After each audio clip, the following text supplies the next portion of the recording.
it's just Israel's like starting shit with everybody, and they're like, hey Turkey, by the way, yeah, over there, yeah, you saw what we just did, and they're like, fuck you, and they're like, oh, okay, fuck me, and they're like, yeah, fuck you too. There were some Israeli lawmakers. Some Godfather shit is happening. Yeah.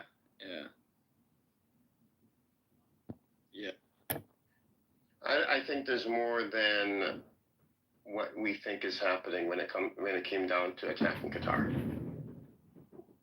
I just think there's more to it than that. I'm telling you, Israel's trying to keep the war going. They want a global war. They want the region to light up. They want to involve America into a war before the administration ends and it shifts to blue. And with the current demographics, it looks like, Mondani, it looks like, socialism is coming to America. You think America would go and attack the Gulf states?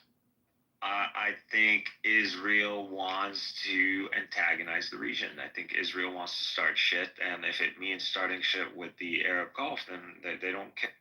Okay, so you think America would be fine with Israel starting shit with the American Gulf states, which hold up the American economy, which it's been since 1972, part of the world order. Because I believe America is complicit, this is also an internal threat. If the United States clearly isn't going to risk the petrodollar or the oil or the global trade, it's telling these Arabs, it's telling them that if you think my presence in your countries it guarantees you securities from anybody except me, you're wrong. And so that's what it is. Israel can also threaten you if it believes that you, even though we are harboring these people, this envoy, these diplomats, at the request of the United States, at the behalf of negotiating on the behalf of Israel, that they can still assassinate, and they don't respect your sovereignty, nor do they respect that the United States is involved in the very process. So they don't respect that. That's the message that we got. So America gave Israel the green light on this. Israel completely ran with it, and now we're left okay, so what is the value? Oh, he left. Oh, you're there. Okay. Yeah, I was about to say. I got kicked off, and then I had to come back on. I heard you though. What is the value of having this American military presence, and what's the value of buying all this shit? So it's telling the Gulf states that there is no value. Well, exactly. So now, I believe what we're going to see is an arms race. I would arm up at this. Wait, hold on. If it's telling them that there's no value, then why are they a part of the petrodollar system then? Why not move on to the petro yuan, which has been created? No. See, I don't believe the leaders in these countries have enough power to just do that. They don't have, nor are they. Their wealth is set up for them to be able to do something like that. Just a lot of their wealth is based on dollars anyway. So what happens if the Gulf states are no longer safe and can be attacked? Okay, how is that going to? Dude, this is terrorism. I'm not meaning an invasion or something. This is meaning the United States, Israel. You can think of regime changes. You could think of assassinations. That's all. That's pretty much it. It's the case that everyone knows that eventually it is in their interest to move away from the U.S. petrodollar and the U.S. sphere of influence. But it's I forget this economics term, but the one where you have 50 mice, they all know that to protect themselves they need to put a bell on a cat. But no one wants to be the mouse to do it. Exactly. Everyone is scared to be the one who jumps ship while everyone else remains on the ship, and then the U.S. just comes and fucks them over. You see, though, Pastor, my issue is... or the Palestinians, or we're that mouse.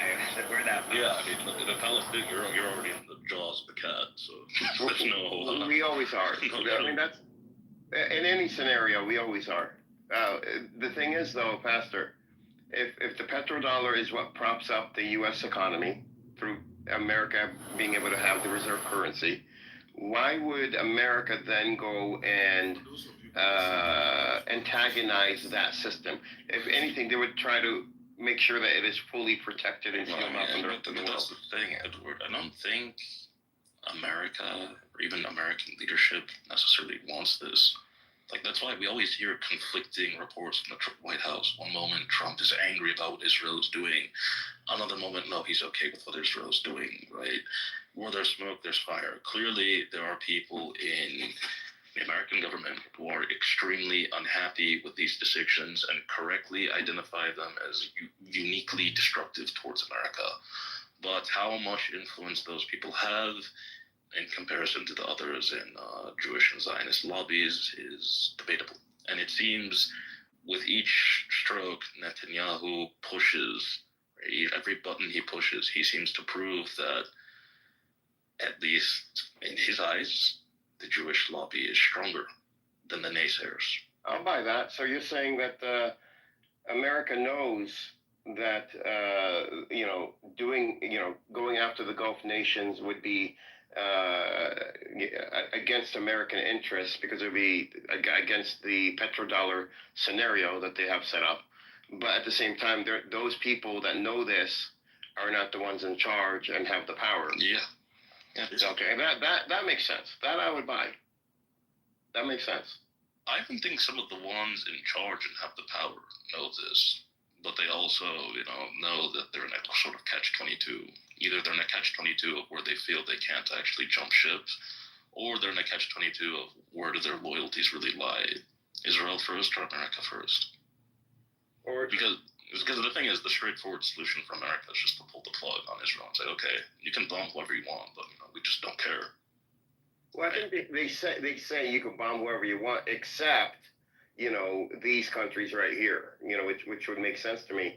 And I even thought of would maybe Venezuela, taking over Venezuela, replace Saudi Arabia, and I dismissed this because currently now we need the Gulf states and Venezuela, because right now we have high inflation in the U.S.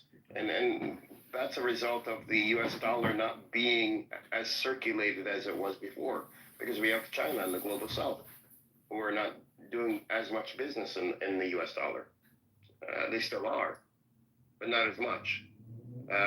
So replacing Saudi Arabia with Venezuela is not going to work. They need both Venezuela, Saudi Arabia, and the rest of the Gulf nations to counter China. Yeah. So it is, so to me, this was an attack on America more than an attack on Hamas. Effectively, this does way more to U.S. interests than that does to Hamas. They didn't even apparently hit the guy that they were going after. No. Right.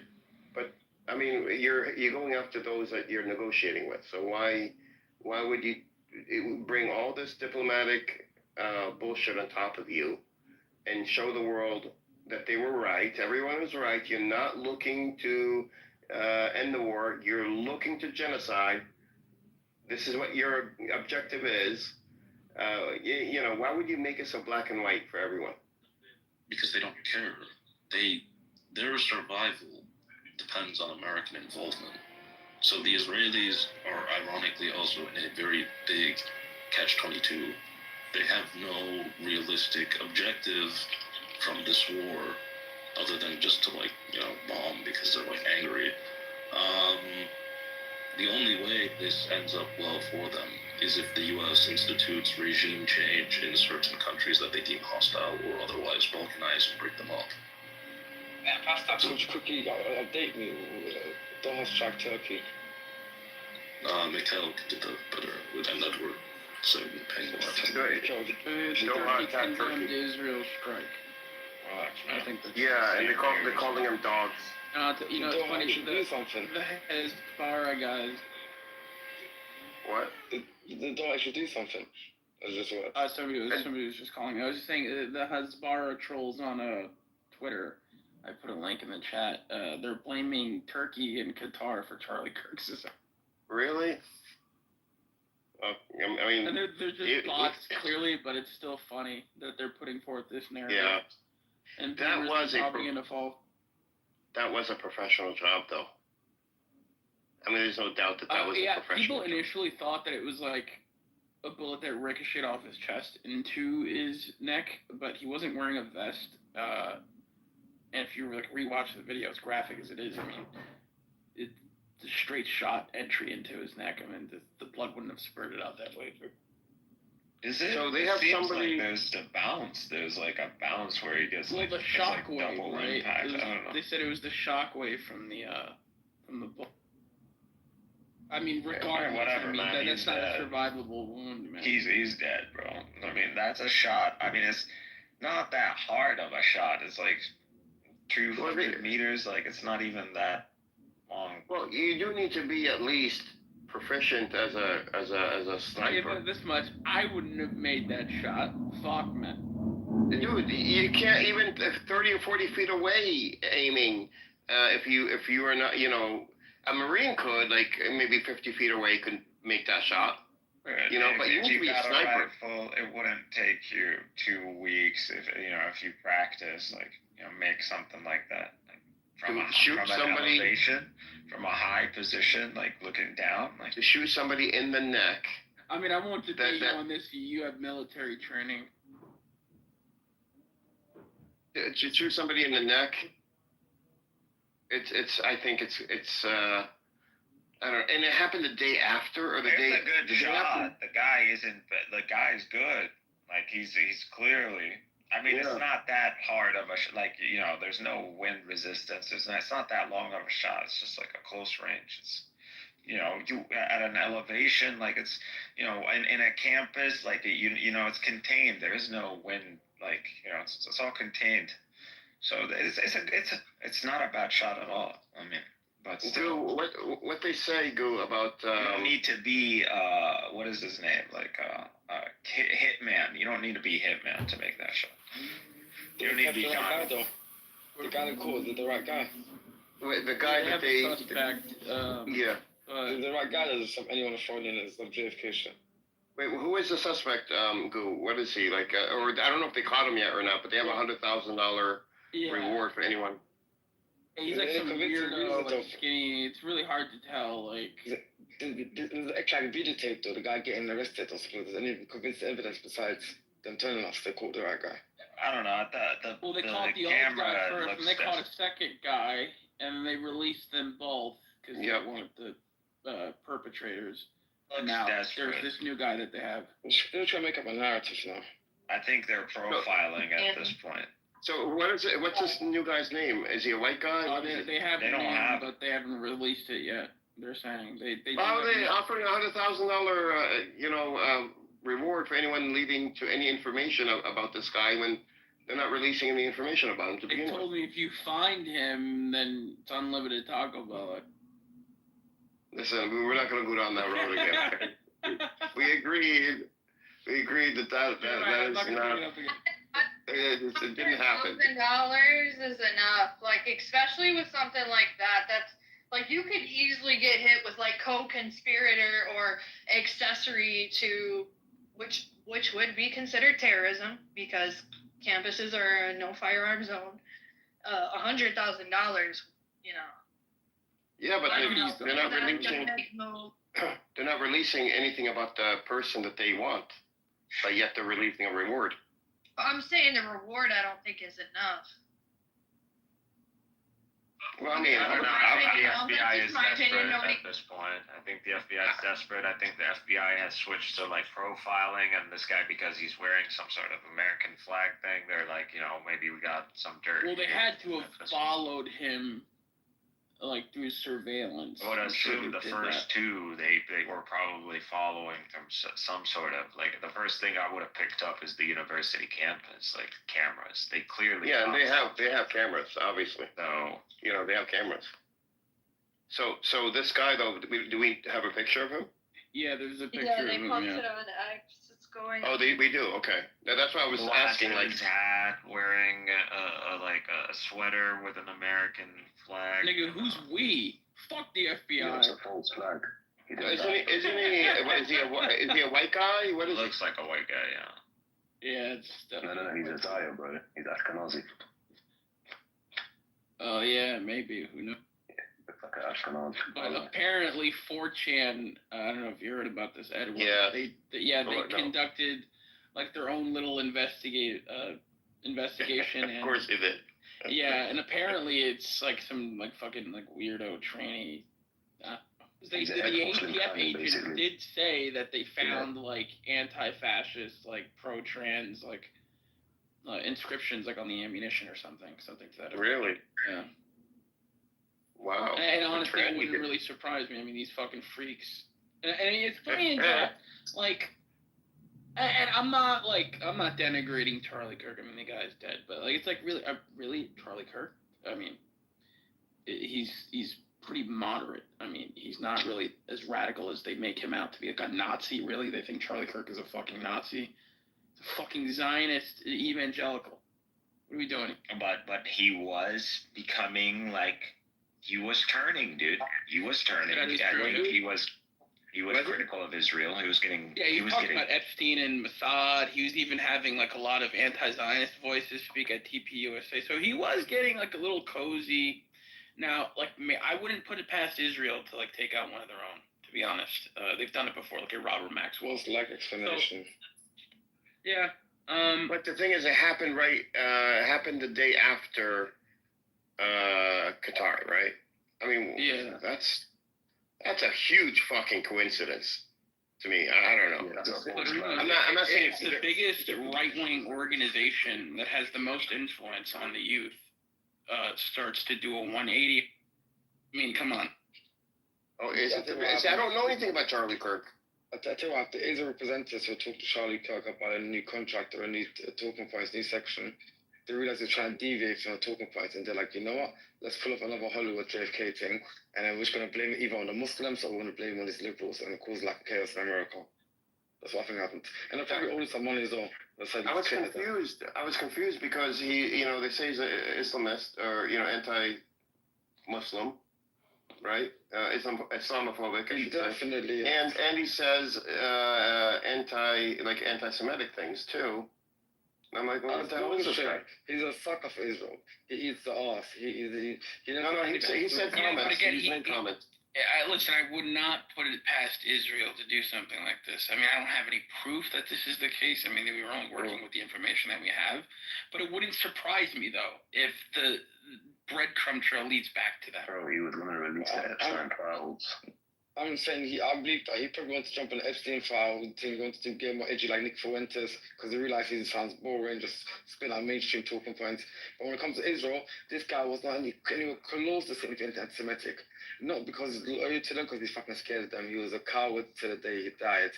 And if he said something even edgy about Israel, it was like on a tight leash. So he was a sucker for Israel to the day. Yeah, look, and this is not in defense and defense of like any of the Zionist crap that Charlie Kirk used to spew, but I mean, I didn't even know who Charlie Kirk was, bro, until he died.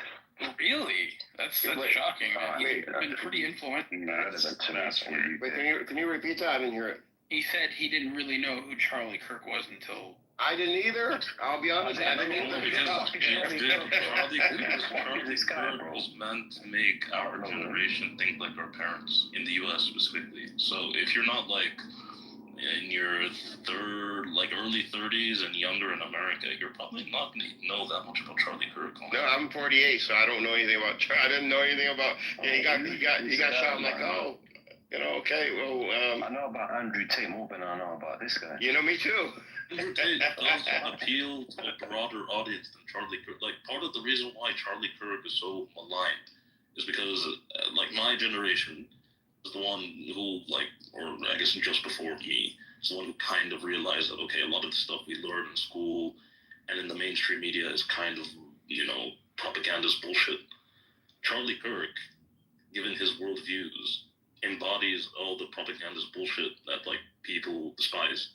Right, like Pepe is actually the one who kind of broke this down about why a lot of people on the right, forget people on the left, but people on the right despise Charlie Kirk because they view him as just like a shill of like the mainstream, Zionist establishment. That's how you know that these leftists who like call him a Nazi are completely fucking out of touch with like right-wing politics, because the far right that they paint as the enemy actually hated Charlie Kirk and considered him. They call everybody a Nazi, though. A race cock and all this stuff.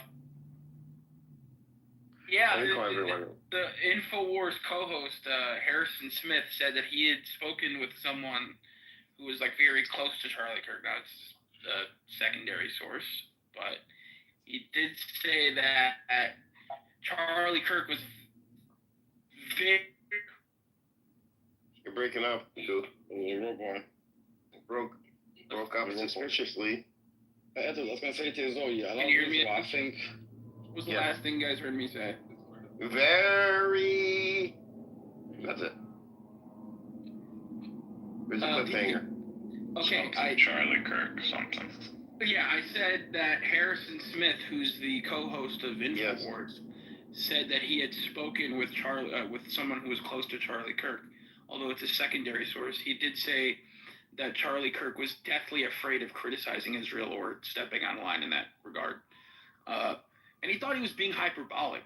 Like, he was just like, oh, they're going to kill me. Like, as in, like, they're going to, rip their funds away or whatever. But I think he was, and now we see, if this is the case, right, that might be the case. So, I wouldn't be just surprised. some food for thought. Again, I can't prove any of this. I'm just going by what people have been talking about. So, Speculation, mate. I wouldn't be surprised because that guy was funded by the Zionists from day one for his career. So if he was a DBA for them, I see the emotional reason thinking this bastard, we created him and now he's trying to run away from us. So I can see the emotional reason as to why they would do it. And Edward, I also say to you, for me, the reason you don't know this guy is because I think he's an industry plant. He's basically astroturfed. He's fake. And he basically got forced into everyone's timelines. That's why all of us know him. He's very unimpressive and just like spitting out the mainstream talking points, saying nothing creative. Well, the thing is, My timeline is all AI and he did all Palestinian. those fucking libtards. No, but that's the thing. The reason why people know Charlie Kirk. No, I think Benjamin Ford did a bad job. No, but that's what I'm saying. Nothing Charlie Kirk said you won't be able to find from at least like 40% of Republicans in Congress. The only thing that made Charlie Kirk famous is that he went and said it to the easiest, most triggerable, emotional, irrational people in the U.S., which is American university students. Yes, yeah, that makes sense. I think he's also an industry plant. He was definitely boosted up on the algorithm, his funders. He's definitely had to push. He's not like other people organic. When these teams come up in authentic journeys, this guy's an industry plant. Well, yeah, I mean, he was TPUSA was bankrolled by the Mercer family and Koch brothers, Betsy DeVos, all these like Fortune 500 billionaires, and like the same people who are opening the settlements in the West Bank, getting houses there. This is an Instagram thing, a clip that I saw of his, and he talks about like criticizing Israel. Yeah, he got feels like it's. Yeah, he got chewed out for interviewing Dave Smith, who's like a libertarian, like anti-Zionist Jew. Mind you, Dave Smith is, again, he like mildly criticizes Israel. It's not really like like it's the Jews and they're controlling the media. Doesn't attack Israel from that angle. I'm just saying he looks scared. He looks scared. Yeah, absolutely. My favorite Jew from that angle is. I mean, look at him. Look at this video. He looks like he's very careful in the way he's,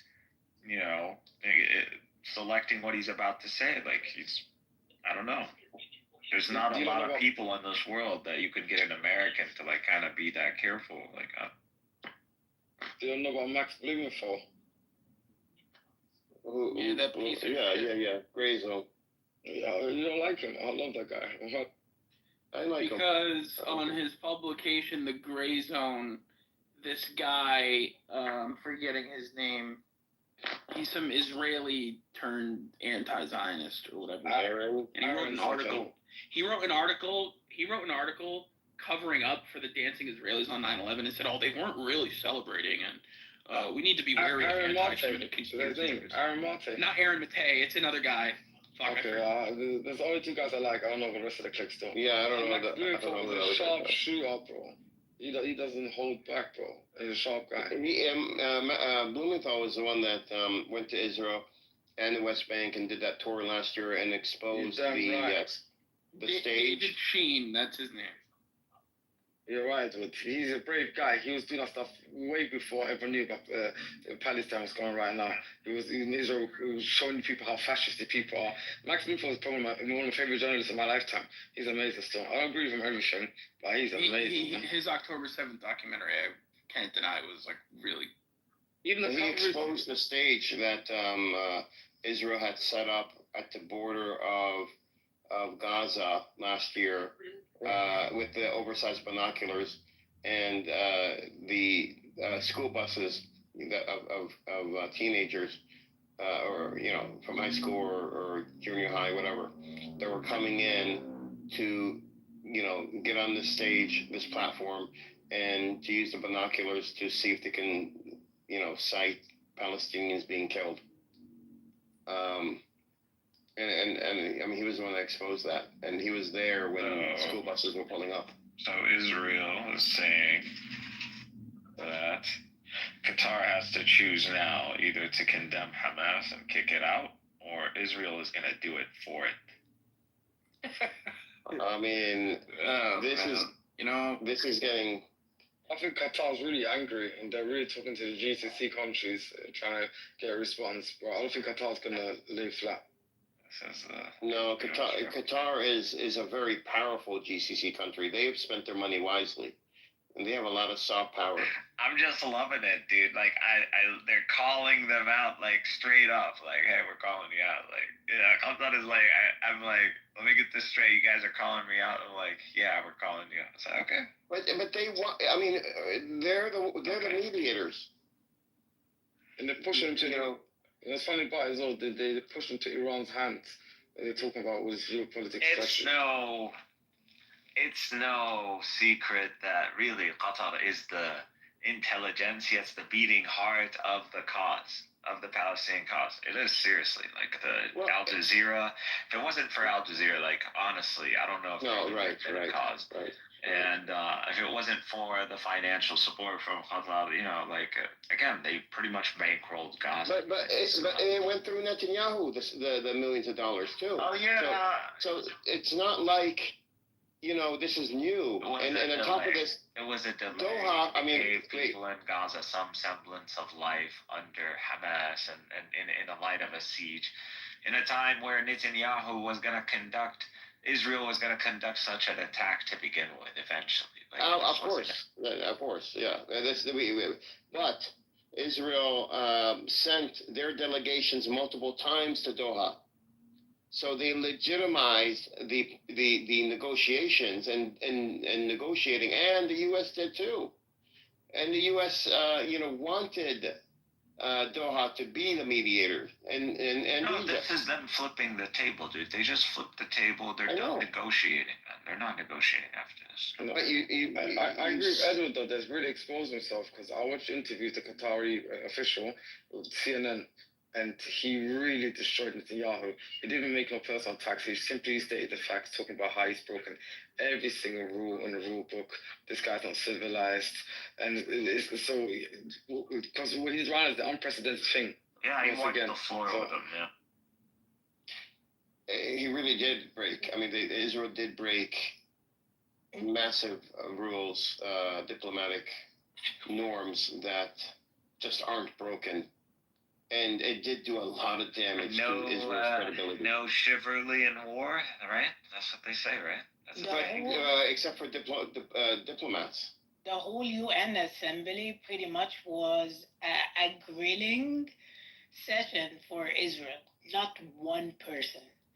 And all the Arab countries used the word Irhab al-Dawla, which is like what is the word in English? Irhab al-Dawla.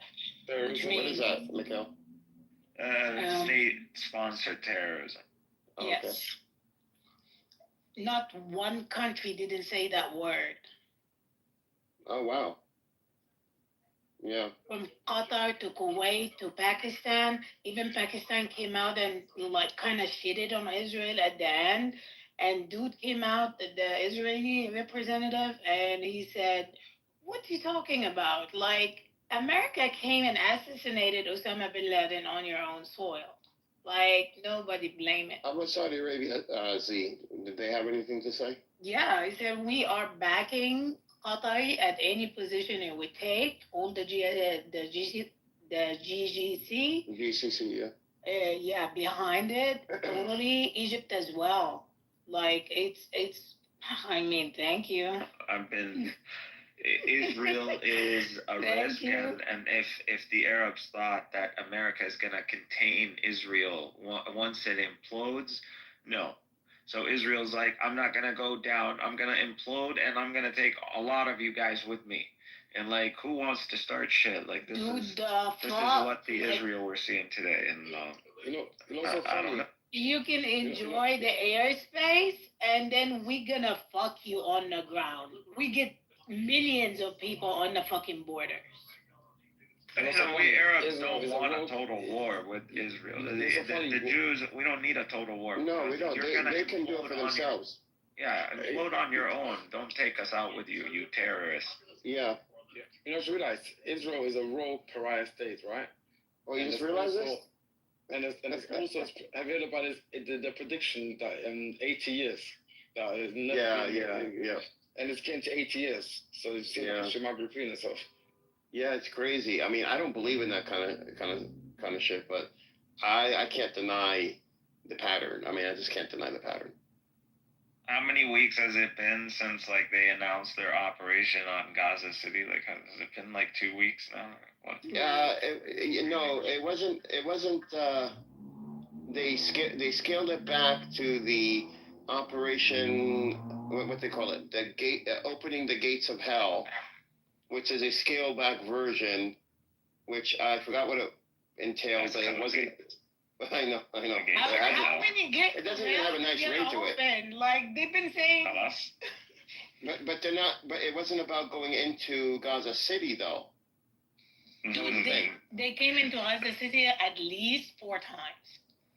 Well, they're on the outskirts of Gaza City, and they have gone in and gone out very quickly. But actually going in, destroying and occupying, that they have not done. They not occupying. Don't you They're see? destroying the buildings. You get the true mentality of Israel behind the military operation names. You truly understand Israel when you really focus on the operation. I think the name was chosen to overcompensate for the fact that the operation was not going to be going into Gaza City and occupying or destroying Gaza City. No, they want to torture us, dude. That's what they want to do.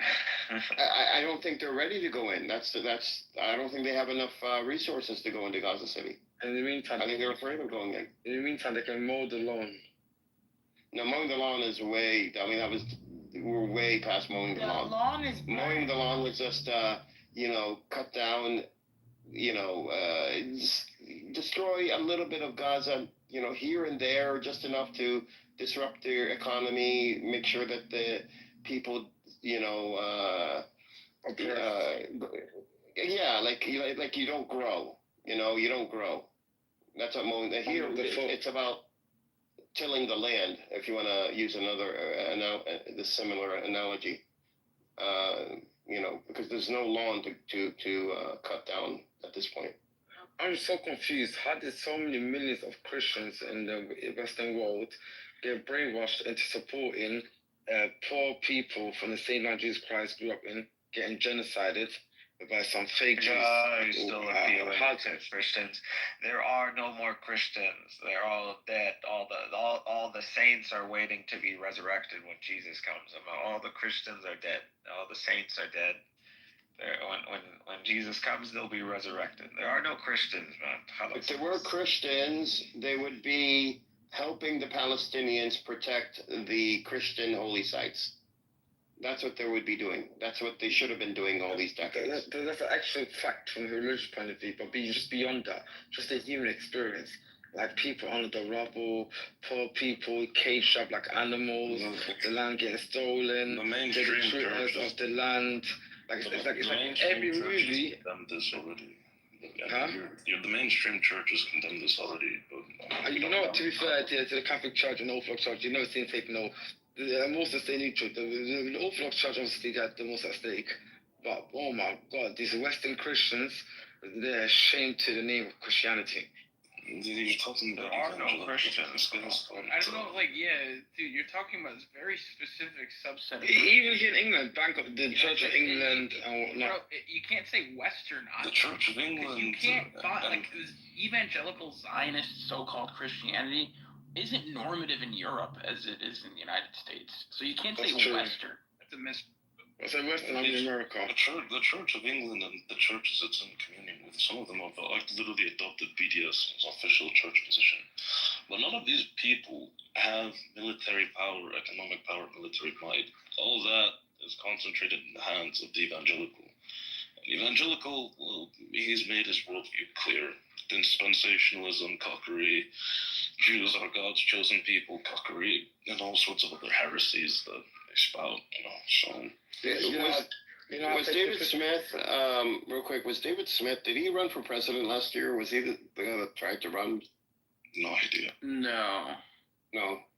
I think he might have. I'm not sure. He was on the Secular Talk, and they were interviewing him, and he was running, and he was talking about, some pro-Palestinian stances, and everything. And then he got into how Jews are the victim, we're victims. And then Secular Talk, what's his name, Kyle Kalinske, he got on him and said, "Oh, wait, hold on, you're victims now. You're back to being a victim." No, we're not doing that. We're not going back to the victim mode here. Well, Dave Smith's not a Zionist, though. Yeah, I know. He wasn't a Zionist. That's the thing. That's why they had him on. And he was doing good until he started talking about, how Jews have been, victims, and they're the victims of, I forgot how he put it, but yeah, and then this is why I'm like wary of like anti-Zionist Jews, because they still reaffirm that narrative, that victimhood narrative. Yeah, they're insufferable. One I find so funny about Western Jews, or evangelicals to be specific, yeah? Well, they make a mock of themselves. I see a video of them in Israel, or some rabbi, and he'll say to his pastor, whatever he is, "Oh, you know Jesus, he's a Jew, you know that, right? We're Jews. You should not worship one Jew, you should worship all Jews." And the pastor, the Christian guy there, just nodding his head, trying to be polite. Listen.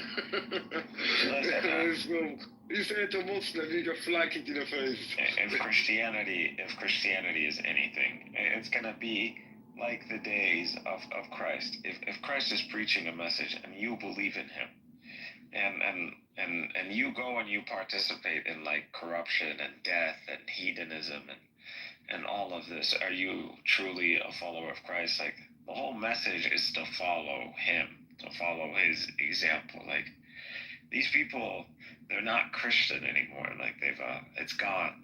That thing is gone. They've abandoned the churches. They don't follow any of the churches anymore.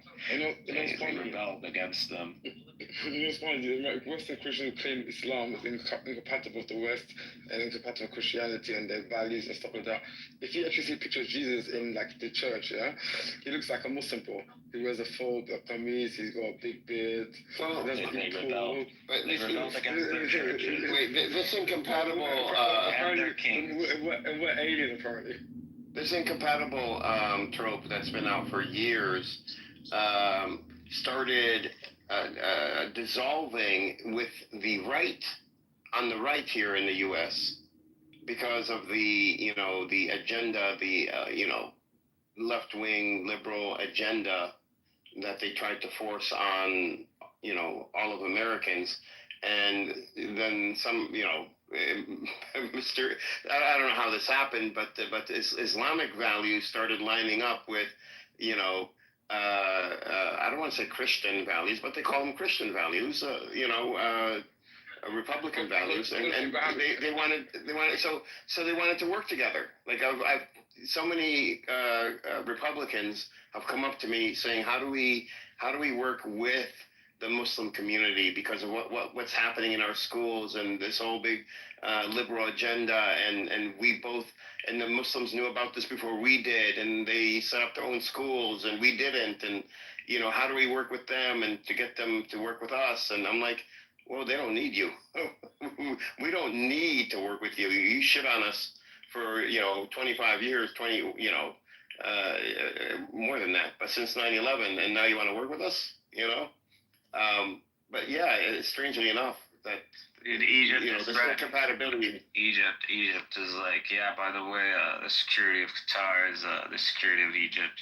Qatar is not. Oh, really?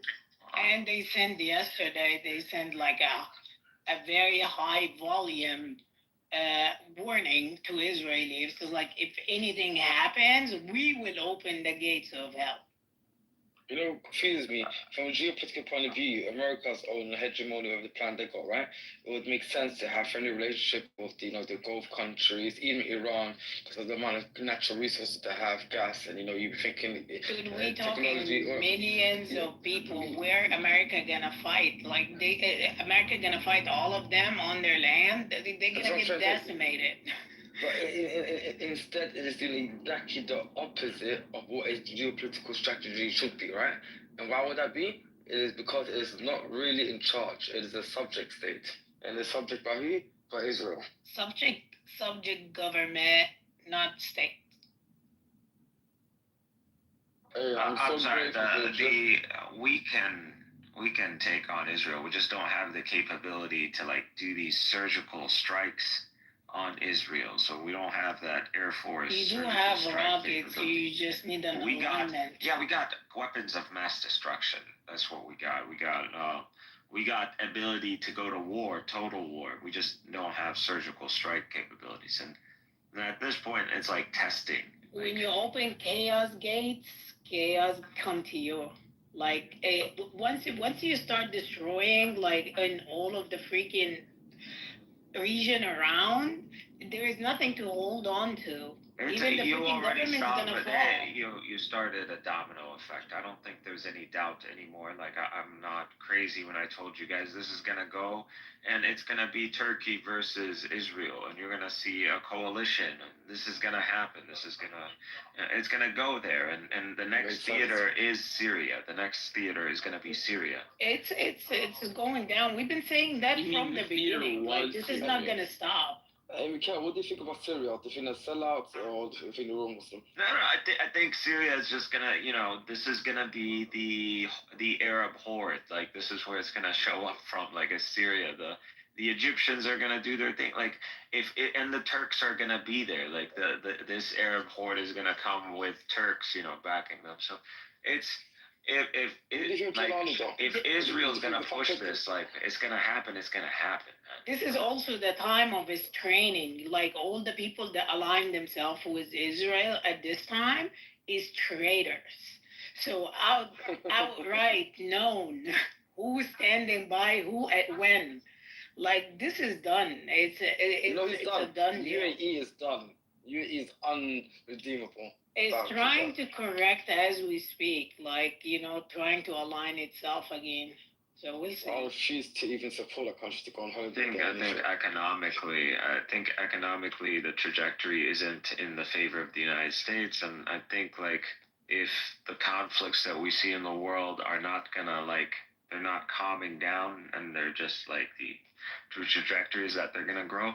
We're looking at a global conflict eventually, regional conflicts that are escalating, and they're just gonna eventually meet.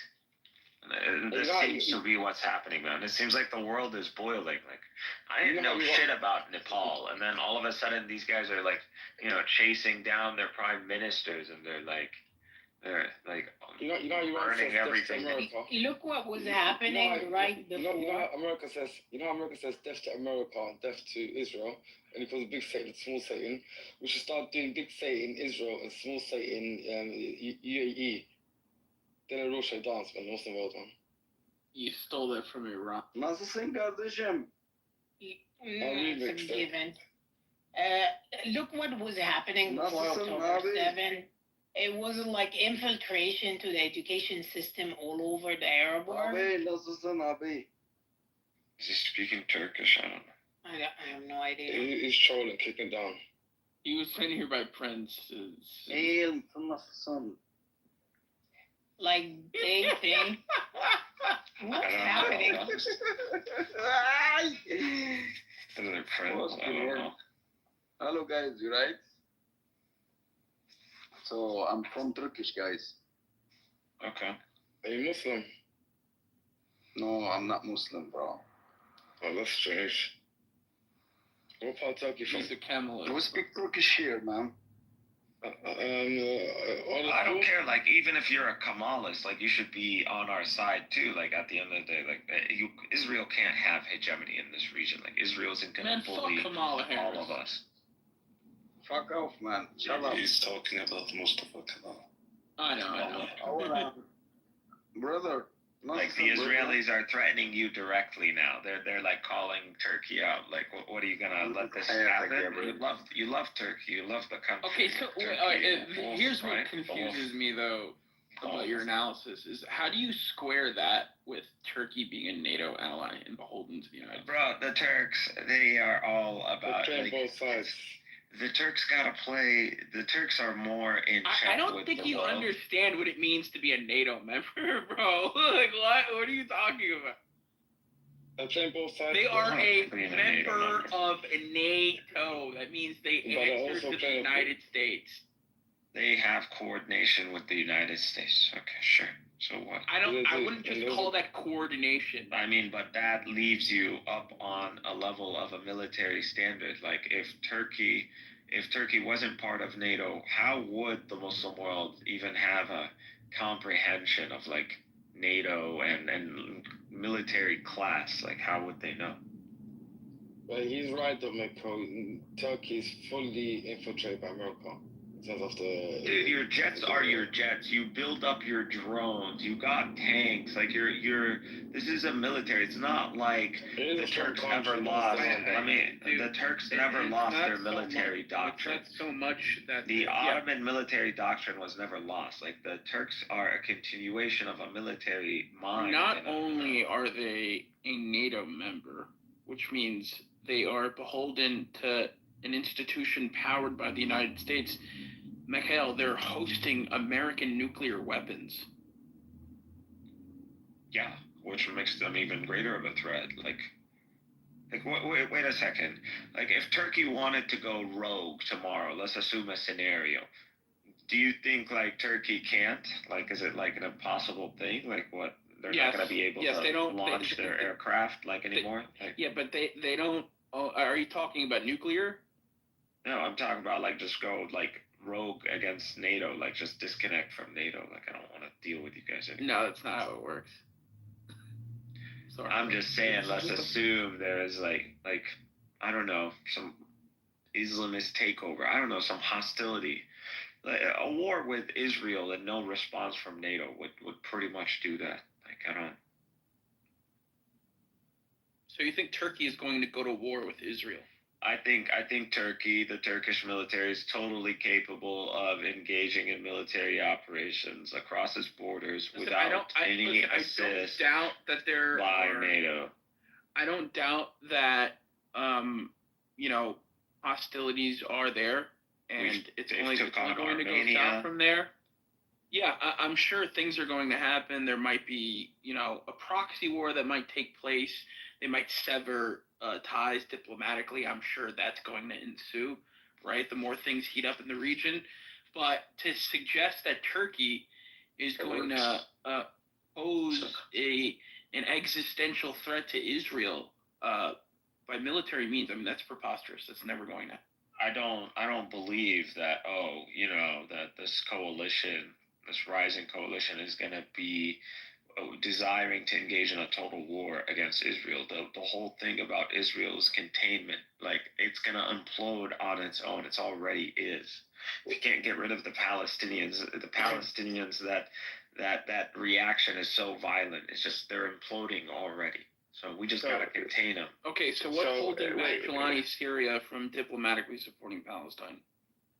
They don't have the power. What do you mean? Wait, say that again. He already like supports us. Like, what do you want from him to do? Like, Wait, what do you mean by support you guys? like he doesn't condemn. What do you want? What do you want him But to do? military, I mean, they don't. Wait, so What do you want him to do? why was this so easy for Iran to do on day one of the overthrow of the Shah amidst the Cold War between the U.S. and the Soviet Union? These Iranians got oil. Syria got nothing. Well, they have not. Well, they surely are a huge geopolitical chess piece enough for the Russians to get involved. Yeah, They are pretty significant. No. for the Chinese, for the supply lines, trade lines. Yes, but what do you want the Syrians to do? They're rebuilding their own country. It's not like they could do much for anyone else. Dude, they gotta build up some infrastructure, some economy going, and get like Turkish bases off the ground, and building infrastructure. We gotta build the infrastructure. Like yes, we want us to go building pick up and run infrastructure up and on bettering Israel. the country economically means getting closer to the West and cozying up to the United States, which is something you don't want to do if you want to antagonize Israel. That doesn't make any sense. They want the sanctions, dude. That was the whole point, to get the sanctions removed, and that was the whole, and it worked. So now it's just about building. It's about building a Turkish military presence and infrastructure in Syria, and that's getting bombed, man. Like, this isn't easy. It's not an easy job. This is a 3D chess move, is what you're.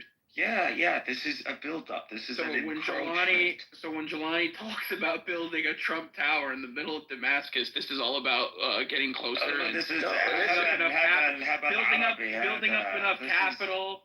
Building up enough capital in Syria to antagonize. This is us playing with a child. Yeah, exactly. This is like. Look, what did Qatar do for? Wait, hold on. What did Qatar do? For Trump, they gave him a 747. Why? They couldn't do anything with it. It was 13 years old. They had no buyers for it, and they were like, "I'll just give it to this guy. It will make him happy." They also did it because they're rivaling. They went back in days when Saudi Arabia and other Gulf countries put boycotts on Qatar for those years, and America supported it. They're also basically trying to get Trump's influence over other Gulf countries, over Saudi and stuff like that. No, they gave that 747 literally because they couldn't get rid of it. Like they didn't know what else to do with it. They had so many planes. I want Mikael. You still haven't articulated how this is going to result in the absolute downfall of it. Check Pakistan. How Pakistan got its nuclear. Okay, Israel wants to do. Nothing that has transpired. Okay, nothing that has transpired since the fall of Assad up until right now, in this very moment, that's less shows than a that year. they're pursuing a policy of containment. That's less than a year, and they've been under the revolution for like 14 fucking years to get Assad off.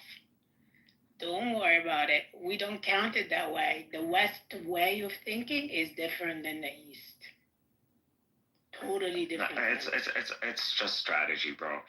At the end of the day, if Syria ends up going, you can't say that. You don't know what's going on in the minds of people who are governing Syria. You can't say that. Why are you stuck on Syria, though, Bill? No, I'm stuck on Syria because Syria played a huge role. Okay, the fall of Assad and the arming of rebels in Syria, facilitated the isolation of Iran, which was beneficial to Israel.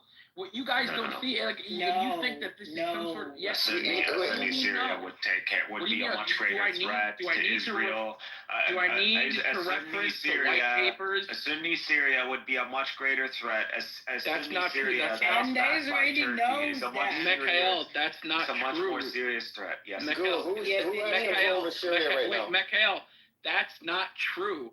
That's not. No, I can read you the clean. True. I can read you the clean break policy paper and the Oded plan. Wait, this is a code. Assad is a bitch. This is your sectarian getting in.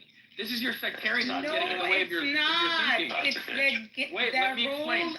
The roll of the dice. It's not. That's a bitch. Look at his feeble face. I'm not gonna let this fucking. Okay, let me explain. We rule it over doesn't us. matter. Not only that.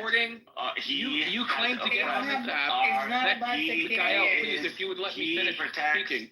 They're If you let me finish speaking, the Syrian military is garbage. if you let Come me on, man. finish Look at speaking, this fucking tanky military. Like, what is this?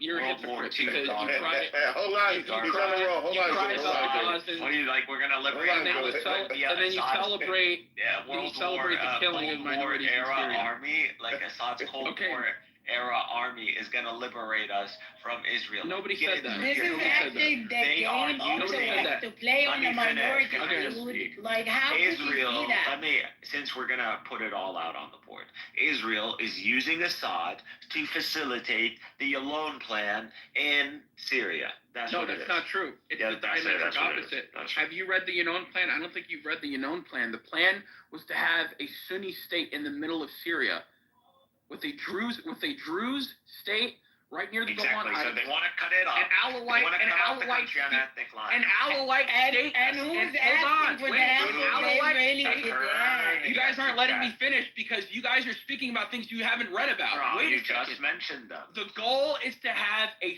Sunni state as the dominating Far government in in the Syria. south, far in the north, far in the north. In the south, near the Golan Heights, okay, It's Jews. It's gonna be Jews. We an already know enclave the that they want makeup. for the We know the they game. want the Alawites in We're Latakia, Arabs. and in the okay, you're Arab, so you know everything. No, We know we the know the Arabs know everything game. to the- We know Okay, the so the game. Arabs know It's everything. been, We know the they want to game. make them. They want to turn it into ethno states. We know they want to do that. We know.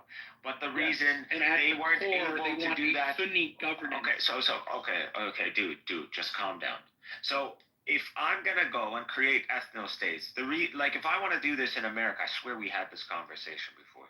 If I want to go do this in America today, what I would do is weaken white people. That's what I would do. Why? Because white people are the majority and they're the overwhelming majority. So I have to weaken them before I divide America into ethno states. And the same thing in Syria. If I have to divide Syria into ethno states, I'm going to have to weaken the main demographic in Syria, which is the Sunnis. Because the Sunnis, Actually, they're everywhere. you just need to That's weaken the governing ruling ideology, not That's the not what- Alawites. Yeah, that's not the Oded Yanon plan. The Oded Yanon plan. says Those so, were because they want to- they want nonsense. to It was bolster always the the Sunni sectarian. No, you Yeah, want to but the divide. Alawite- You You're want to wrong. divide You the have Middle no East idea what into you're small talking about. Please, I ethno encourage sectarian you. states. I encourage you to read the Oded Yanon plan. Again, you speak about things that you haven't actually read. I'm Okay? literally You see it describing on to you Twitter. exactly what it You is. see it on Twitter. No, and you come back on no. Clubhouse and you regurgitate. We've read You it don't on actually- Clubhouse. I've pinned it in the Pastor knows. They've seen it before. I've been popularizing. If you read it, on- you on wouldn't have come to such Clubhouse. preposterous No, conclusions. No. It literally is dividing up the Middle East Yes. into sectarian Yes. ethno states, where Israel can establish hegemony over all these smaller Yes, states. they want to and balkanize establish, And- you know, But that the they're and greater than balkanize- Syria. And they want the ruling Yeah, majority in Syria. balkanization. And That's what enter that there is no Arab unity. Throughout الجامعة our العربية history, اسمها إيه؟ Throughout So, history, the only you will reason have a these court. fuckers didn't go divide up is because there was Sunni authority, there was central power. That's why these guys stay in tow. So the only way to go and divide all this region up is to weaken Sunni power. That's what it is. No, And they so want that's what they're bolster it. committed. Assad's been doing that. Whether So you if like it that or were not, the case, that's the fact. if that were the case, why did the United States support the Islamists in Syria against the Syrian government? If it's a net negative to the interests of both the United States and Israel, why did they support the rebels in Syria? There was a push. So in Syria, there were several groups, and one of the ones that have been pushing is a group that was backed by Saudi Arabia. And yeah, maybe they wanted that one to rule over Syria. I'm not sure exactly where they wanted to go with Syria. Everybody knows that revolution. There were so many factions backed by so many countries: Saudi Arabia, Turkey, United States, France, even. Like there was so many foreign actors in that. But that's what it was, and then Russia kicked in. And if that's what it was, with all those foreign actors, basically funding this foreign terrorist insurgency. I mean, listen, what was the ultimate goal? I'll give you The ultimate goal was the toppling of Bashar al-Assad's the ultimate goal was to just Assad now was occupied by Russia. It's just gave Syria to Russia at that point. So Syria was now under Russian control. I believe it was better for the West to have a Syrian Russia than it was for them to have a Sunni Saudi, Syria, or an independent Syria, or whatever. Wait, so it was a Turkish beneficial for the West for Russia to be involved? That doesn't make any sense. That does not reflect the rhetoric. Israel and Russia do work reflect together. the rhetoric or the Israel and policy. Russia do work together. Listen, just because Mikhail, you're wrong. You're just imposing your category of the mind on this. This is just not. Are you telling me that Russia opposes Israeli interest in the region? I'm not saying they do, but what I'm saying is that Russia did so intervene. It is at least in the favor of Israel. It's in the favor of Israel, right? You're not letting me finish. It's in the favor of Israel. You're not letting me. It is. No, it's not in the favor. No, it's not in the favor of Israel because Israel did not want. No. You think it is, but it's not. You can't beat the reason why the Russians interfered, the reason why the Russians intervened in Syria is to prevent a Sunni corridor going all the way up to Chechnya, which would have been a national security liability. That was in their interest. Still thinking about Chechnya. Chechnya is gone. I'm telling you what the Kremlin. Do you think the Russians are fighting in the 21st century in Syria because they want, they're thinking about Chechnya? Yes, the Caucasus is a very. Fuck me, dude. Fuck me. And I think you're completely out of touch, and you're forgetting the amount of influence that the Islamic State had on the Caucasus. Dude, I mean. It's about Chechnya at the end of the day. Every Russian. Please read into Russian foreign policy. You know what you're talking. Yeah, dude. Every Russian of every major ethnic demographic still has a very deep distrust and fear of Chechens being in their society. Like, a lot of Russians. What does this have to do with Syria and Russia having access to warm waters? They don't want an Islamic State That's what they want. They going to and they've put themselves in a place where they are working in the interest of Israel. So meanwhile, they're practically the broke between Israel and Syria. You don't think there's a connection between the rise of ISIS and the intervention of Russia in Syria? Yeah, they're directly correlated. I think Russia was already in Syria. You had Assad already in Syria. They didn't interfere. They didn't intervene until 2015. Yeah, because they wanted Assad begging on his knees for the Russians, selling everything out. Wait, who's they? Who's they? I believe the West, Russia, Israel. The West was vehemently opposed to Russia's intervention. Exactly. Listen, the West didn't want the Arab Spring to happen. The Arab Spring happened. In fact, they encouraged it. You're a liar. You know what you're talking about. No, that's not true. This is false. The Arab Spring did happen. No. And the Arab Spring was a matter of time. We're talking about a 9/11. You don't know the street. A 9/11 project manager, Chicken Hawk, Philip Zelikow, ultra Zionist Jew. Son of a rabbi, celebrated the Arab Spring. He helped Hillary Clinton overthrow Muammar Gaddafi. And what did he say? Oh, this is going to ignite a new Arab Spring. This is in our interest. He said that in the email. I'm sorry. Muammar Gaddafi. Hillary Clinton says in her email, the best way to help Israel is to overthrow the government, topple the government of Bashar al-Assad. Just completely disregard what Hillary Clinton said, right? Hillary Clinton, the Secretary of State under Barack Obama. Doesn't matter, right? This is part of the acid wash the emails, right? That doesn't matter, right, Mikhail? Because again, your sectarianism is getting in the way of your line. Let me tell you. So there is the Arab Spring, and then there's the counter-revolutions, and then there's those who wanted to take advantage of the situation for their own agenda, which obviously the United States and the West. And so the Arab Spring is naturally there are people that, again, this is one nation. Regardless of Libya and all you see these borders, at the end of the day, it's all one nation. It's all one people. And eventually what is in one region is going to happen in some other region. And everybody was already fed up. It was only a matter of time. And so people naturally, there were uprisings.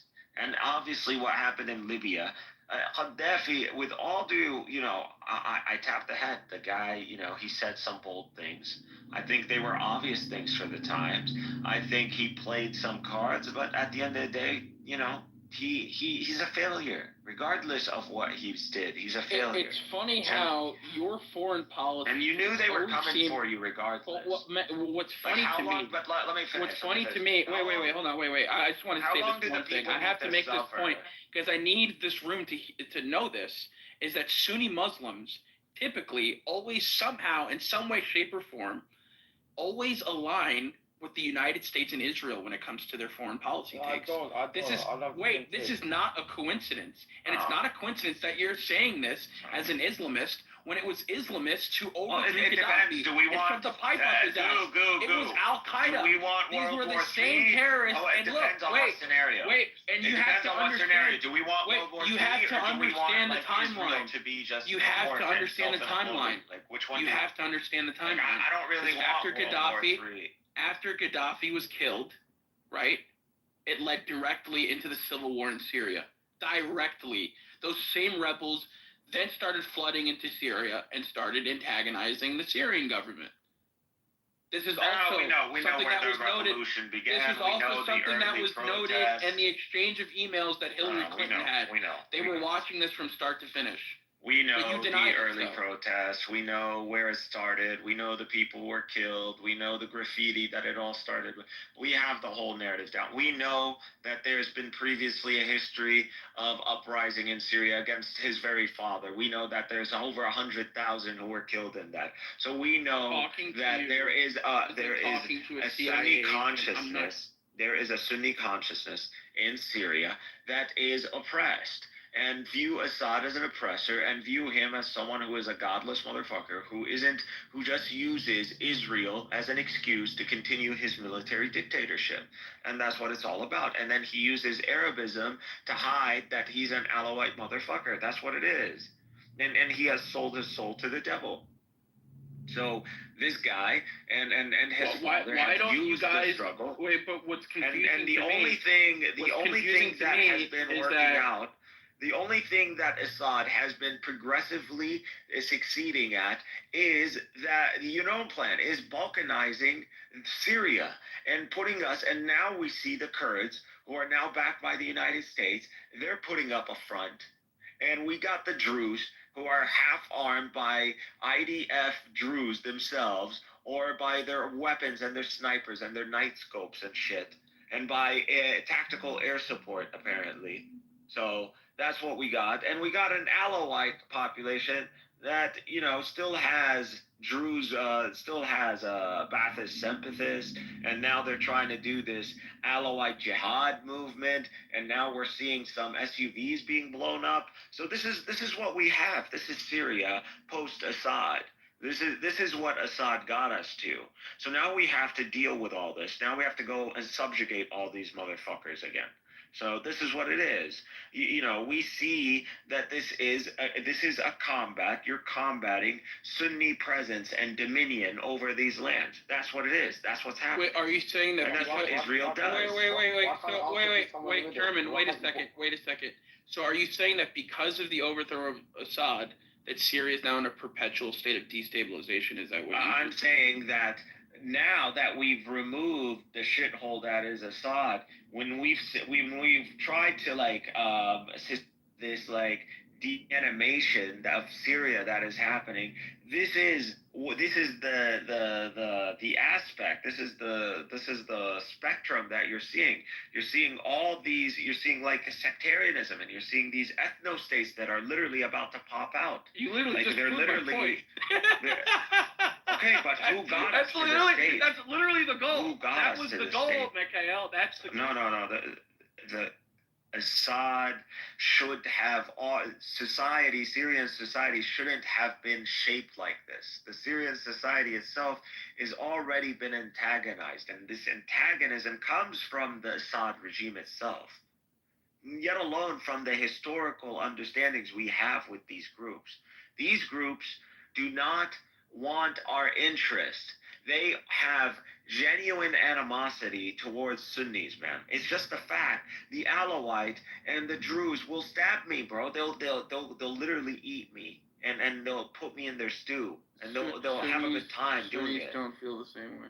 No, I'm sorry. These are, you see the Never. Druze right now. Oh You yeah, see the so they Druze didn't jumping. use You see these the owl. The motherfuckers only jumping thing is across when you the are a Israeli trader, border. dude, like when that Oh my God. happened, like Druze when are actually that motherfucking happened traitors, for the bro. sake of what they believe They're in. not even Arabs. Like, they lie, dude. Look at them. I swear to God. Right now. So Go to No, Grok. Go actually, to the Grok. Druze wait, are Go to Grok. Mikhail. Paternal Druze are- haplogroup. Mikhail. Paternal haplogroup Druze. They're all So you believe J2s. it's okay They're to ethnically J2s. cleanse them on the basis that they're not Arab?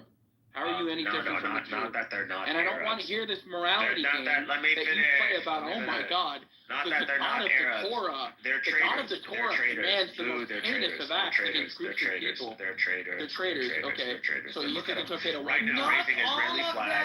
them. Not Raising all Israeli of them. flags in Sueda. They're raising Israeli flags in Sueda. They're Yes, jumping that's up. one They're sect. It's not the jumping whole across thing. the Israeli border. They're jumping across Druze in Israel, Arabs Okay. who are supposed to be Arabs. This is jumping utterly across the Israeli meaningless. border, going This is participating utterly in meaningless, terrorism. and I'll tell you why it's utterly then- meaningless. And you Because see if you're Druze gonna- arming and accepting arms and if you're calling gonna- for Israel to come and take over If Sueda. you're going So that's to what we say, have. So yeah, if you're going if to you're say that Arab hoisting, and you're you're betraying going to Arabs, say- what should we do with traitors of their own kind? Okay, What should look, we do? listen. Yeah, I remember Listen. the law for that is you colonize, you cull them. You cull Okay. them. That's exactly what you did. So if your line in the sand is hoisting an Israeli flag, then I have some news for you about the Free Syrian Army. Anyway. I'm sorry, like, bro, you're gonna come and tell me, I don't care. What leadership do I care about at the end of the day? I don't know any of the leadership. All I know is that this Giuliani guy managed to get the shit show that was all these Islamist factions into line and got them to obey and align themselves with Erdogan, and they got something done. And that's what, and I measure them by their accomplishments. And I might not necessarily trust, I didn't trust Giuliani at the beginning, but I trust that he's done enough that he has a record now. And so far, I'm going to judge him based on his record. But I've trusted Erdogan from the very beginning. judge. So if Erdogan backs Giuliani, then I'm going to give Giuliani the benefit of the doubt. And so far, Giuliani has kept the Syrian people pretty happy when it comes down to standards. In the shit show that is post Assad. Everything I have I don't know why this person's off me. But yeah, I think Giuliani, what I expect from a post Assad Syria, he's done with flying colors, and he's been very patient. Like, Giuliani has been very patient, and these Druze till today are antagonizing, and it's about containment. And we're giving, and he's giving them, it's all about buildup. There is a buildup, and the Israelis are bombing these depots. These are Turkish weapons. These are Turkish depots that these Israelis have been bombing recently, right before this Doha attack. The Israelis know what's up. They all know what's up.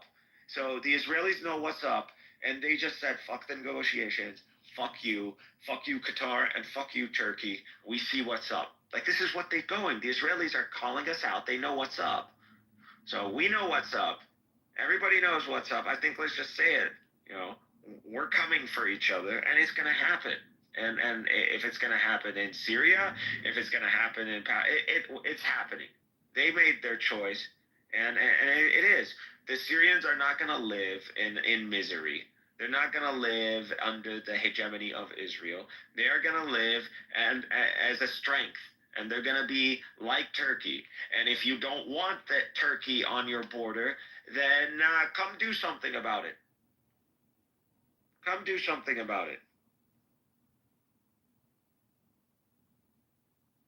And Netanyahu, keep doing what you're doing.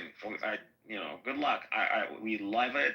I believe there needs to be a fire under the asses of a lot of these Arab leaders, even under Erdogan, even under the Egyptian military. There needs to be a fire under our asses. And sure, I want Bibi to be this fire. And if it's going to cost us some, some civilian escorts of some diplomats to get it done, some failed operation by Netanyahu to get it done, then more thank you for it. Well, good job. Like, I want it. Let's go. And not to be like a crazy person here, but if anybody saw the UFO footage that apparently has been circulating, and you had like the congresswoman from Florida bringing it up, the representative, and saw a UFO get hit by what was it? Forgot what that missile's called.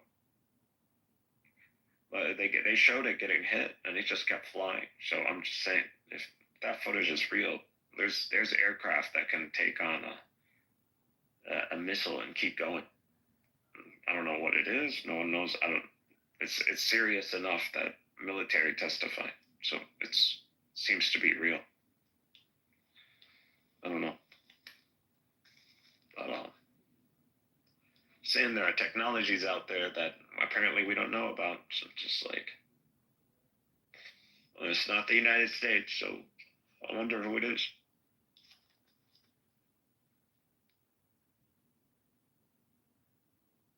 I wonder who it is.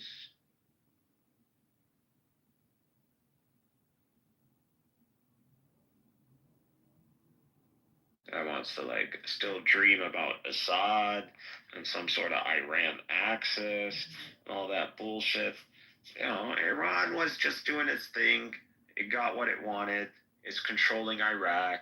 The Americans are leaving Iraq. They're all butthurt that the Iranians are controlling Iraq, and they're making these investments in Iraq, and Iraqis are making a lot of money, and they're just butthurt about it. So we're gonna leave now, and we're gonna let these Iranians take over. Like they already took over.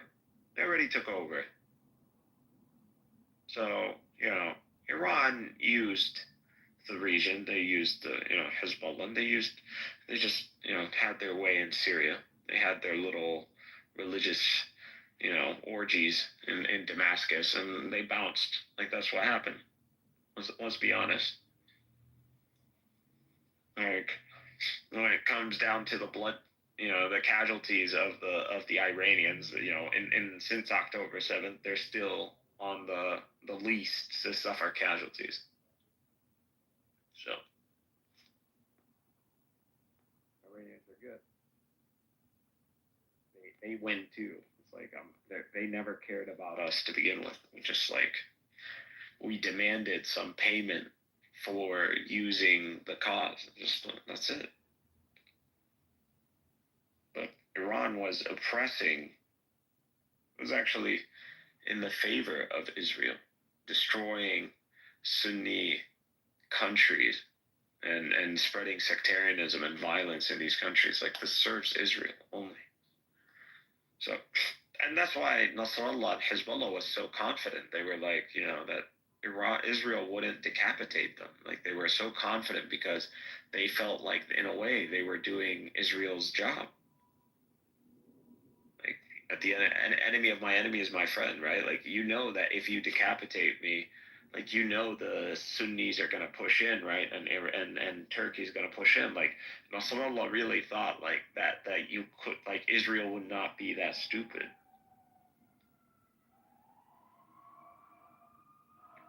But he miscalculated and he paid the price. Oh well. Like I mean, that's what happens. He shouldn't gamble. Like Nasrallah gambled. Like I thought he was supposed to be some sort of imam or something.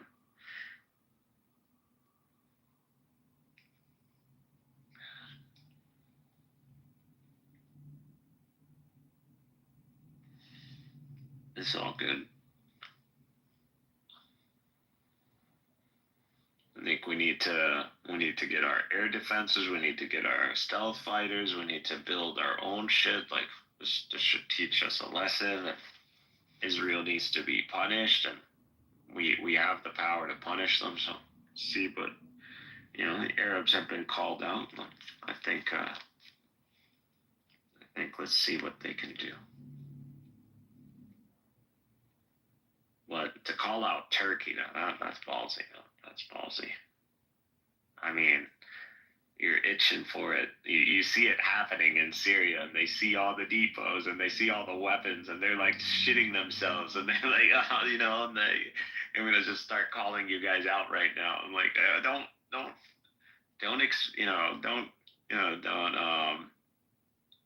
don't give away the plot. Like, don't reveal the movie. You know.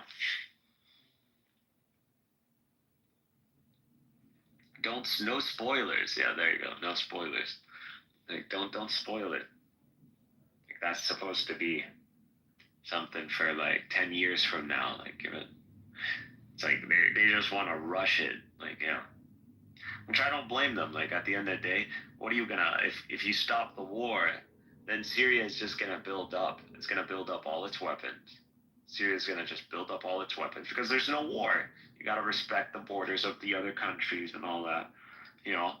And then what? You're just gonna watch Syria at a distance just build up its weapons and build Turkish military bases and infrastructure and like start flying 4th gen and 5th gen aircraft. Like, is Israel just gonna sit there and watch that happen? Of course not. Of course it's not gonna sit there and watch that happen. Don't be stupid.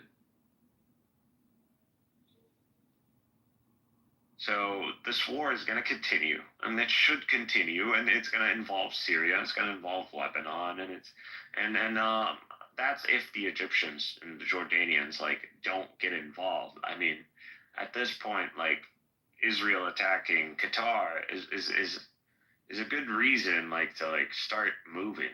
Like, now the Gulf country has been attacked. I mean, it might be taking it a bit far, but like, maybe we can press the Israelis a bit more using the Egyptian military. I don't know.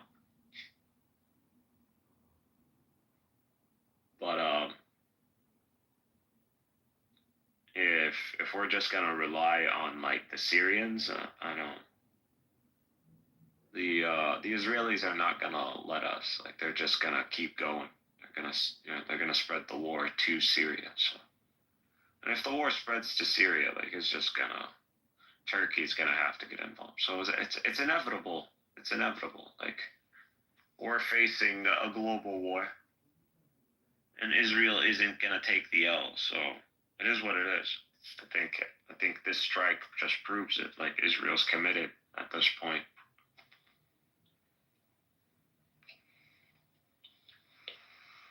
I think like the strike symbolizes the end of negotiations, the commitment to war, the commitment to regional war. You attack Qatar, you call out Turkey. It's straight.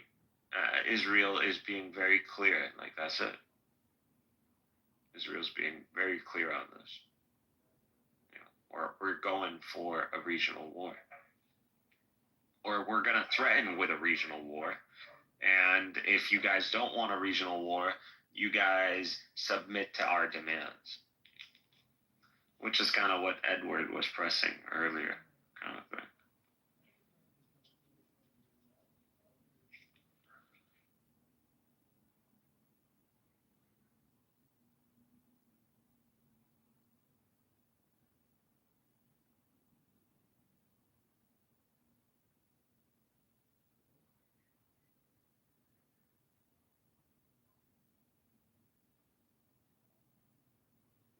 We'll see. Obviously don't want to be frantic. They don't want to rush it.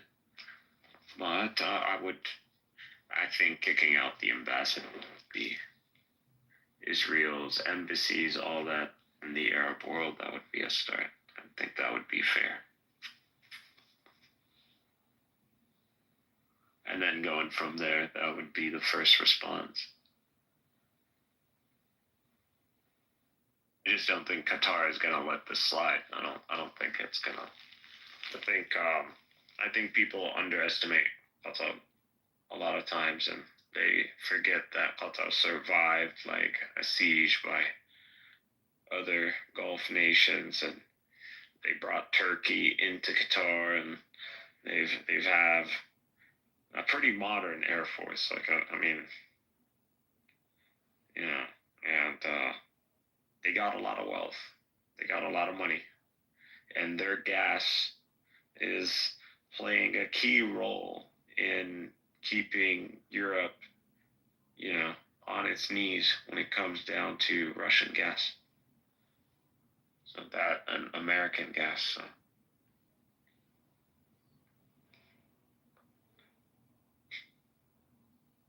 Qatar has quite a few cards to play in. It's an act of desperation, I think. But I like it. I like Netanyahu. I like keeps everything exciting. It's as expected. Sinwar really read Netanyahu like a book. Like he read him like a book. Honestly, like I didn't. Either Sinwar's a prophet or Netanyahu's that predictable, and he is. He is. He's your boy. He's your Boy Scout. Like that thing is, he's so good, and because he's optimal, it makes him predictable. And I didn't think like Sinwar is crazy, bro. Like Leif is crazy. Which I don't blame them. Like they got to that point. Like they're just like fuck it, right? They're getting to that old age. Like what are they gonna like old? Like old age and die. Like what are they gonna do? Like just like grow to be 80 and 90? Like of course not. So they use that against them.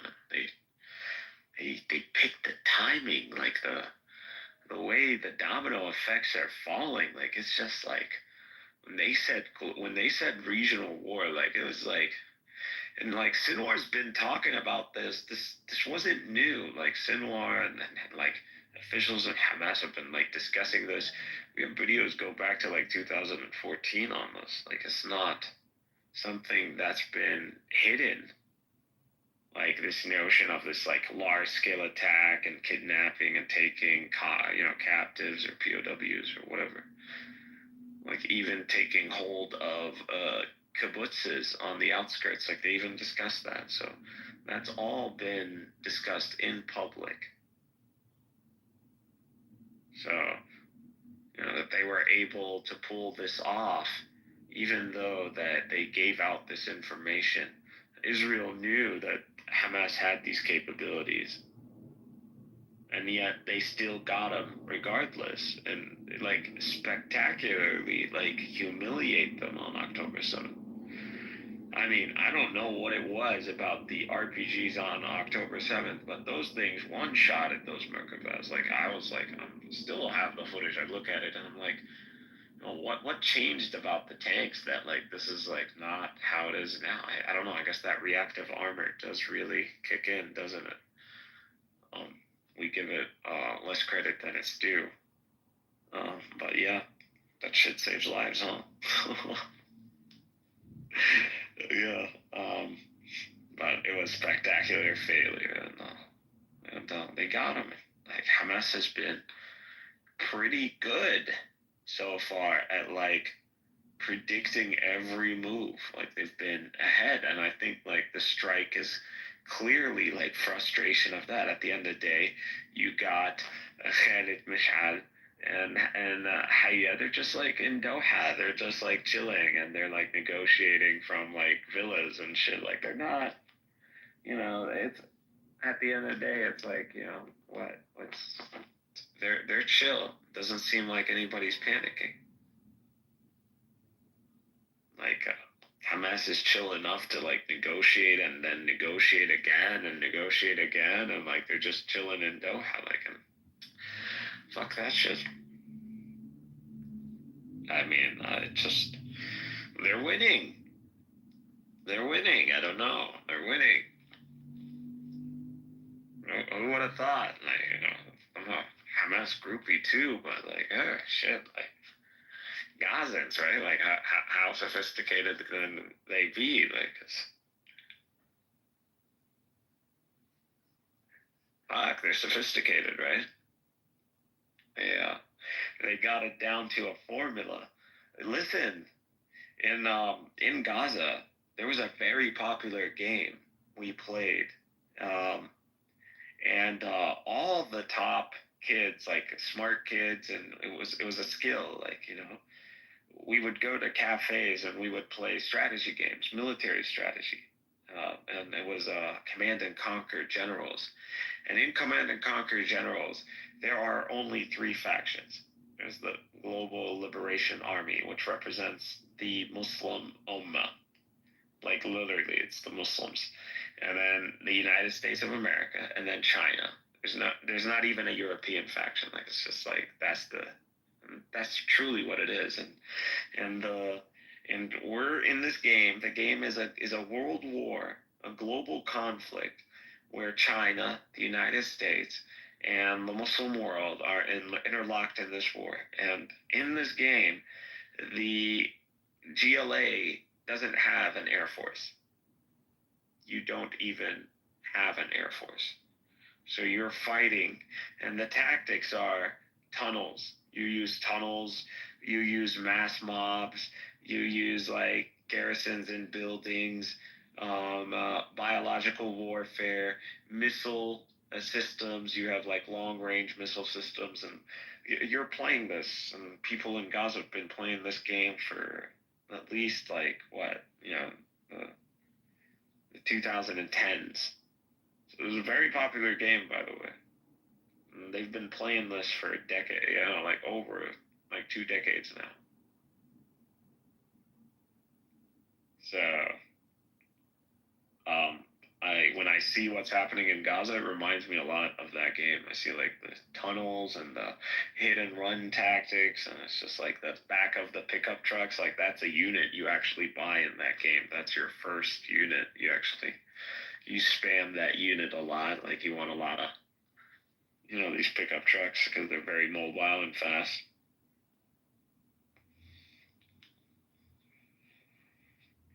So I'm just saying, like, the Gazan mind has been like tech savvy, dude. And there's like strategy, and they strategize it. Like, they're all about like, you know, gamifying it all.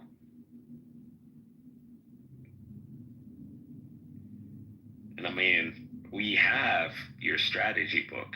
We've got the Israeli strategy book. So we know what you did in Lebanon. So we know the playbook. We know exactly what you got. So we know that we're not going to beat the PLO. Like, there's no surrendering. Like, you're not going to surround the camps like Sharon did, and with the tanks, and there's no Christian militia, you know, Maronite crazy heads that are going to come in and do your dirty work. Like, and you guys are too scared to do your own dirty work. So it's like, you're checkmated.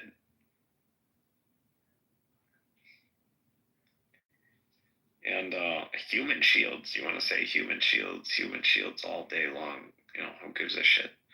We got 700,000 people in Gaza City. Come take it. Come take it.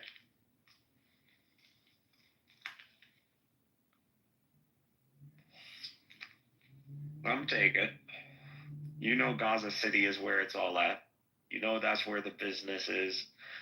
You know that's where the mind, that's where the heart is. That's where it's everything, is Gaza City. You know that. You left it for last. You went through it, okay, but you didn't. See, I thought you might have done worse, but I'm looking at it, and I got to see some of the aerial footages and stuff. And there's still a lot of Gaza City. It's hit. It's battle hardened, and it's battle rocked for sure. Towers have gone down, but there's still enough there to recognize it. And there's a lot of people still there, and they're not leaving. And these are like the motherfucking stubborn people. These are the Gazans, and these are like the, the high-level refugee Palestinians who made it.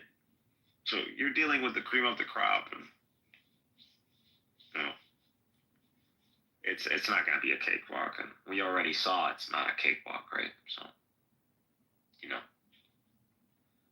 And what's up with the Israeli military? Like, just You got people running up to tanks and just like dropping explosives in them. Like, how many times is that gonna happen? Like, I mean, I'm already counting, so this is the third time this happens. I mean, those 4 soldiers in Gaza, like, what was that about? Like, what was that? Wasn't that a waste of life? Like, that's a Merkava tank, by the way. That's like millions of dollars. That's like 4 people, and imagine the extraction of that charred up tank with 4 IDF bodies in it. Like, you can imagine that kind of processing, right? You can imagine the man hours that's gonna take to like peel these people out of that tank, right? Like, people don't measure all those costs. Like, when a military, like, they think a military is just like a bunch of soldiers with guns, and like they're like point them that way. They don't know there's a whole like mini society running behind, and all of that is the military, and that costs a lot of fucking money. They don't know that. You know. So just like park there, like it's fucking weird in the middle of Gaza, like with a hatch open. Like, what the fuck mentality is that? Like, what kind of military training is that? Just like pops it, throws it an explosive, and just like runs off. Like, these kids are gonna be like movie stars, like in for the future generation. Like, these guys are just like, imagine now you're a 10-year-old Gazan kid watching this shit. Like, imagine that. Like, that's fuel for a whole new generation right there. And my generation is fueled by like a few little kids that have thrown rocks at tanks and got like killed. But this generation is going to be fueled by like a bunch of like 20-year-olds, maybe even younger, or maybe like 20s, maybe young 30s, maybe running up to tanks and like just blowing them up.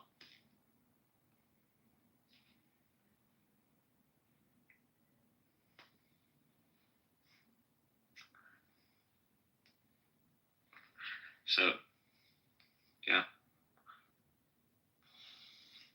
Well, if this is what it means to have a Gaza. Hello. Hey.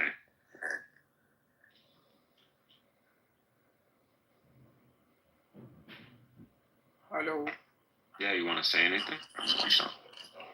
My side games. Yours. Well, you wake up and then come back.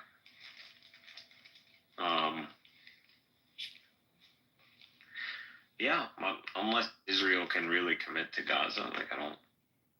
But this doesn't look like committing to Gaza, does it?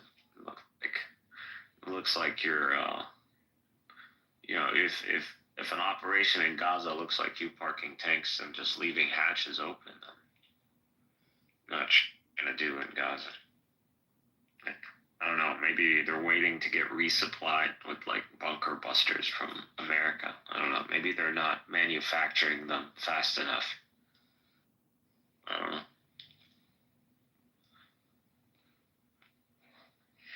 Maybe the killer Death Star needs to be cooled down. But, if they're like worse, if them doing their worst is gonna take them a year, then, if it's gonna take a year, you already lost. Like, what the fuck? Like, it's gonna take you a whole year. You already should just call it. Starting wars with the whole region isn't gonna do you a favor. It's not gonna, just accept it. The whole Zionist project, it was never meant to succeed in the region to begin with. Go down quietly. Don't go down, don't try to be a suicide bomber. Don't, there's no honor in this. Just go down, peacefully. Everybody dies. It's okay.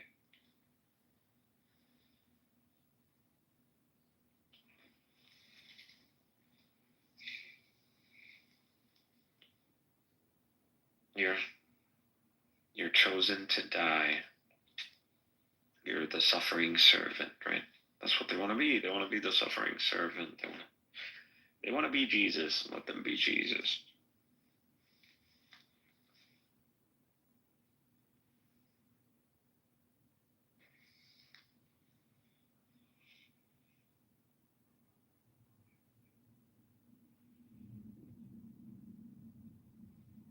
The Jews have to suffer for the coming of salvation, right?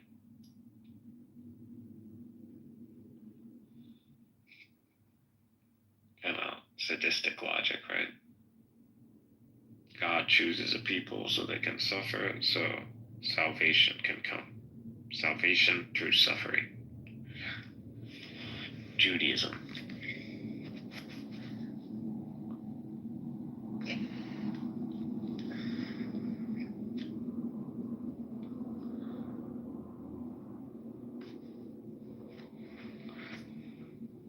If I'm gonna suffer, I'm gonna make everyone suffer too.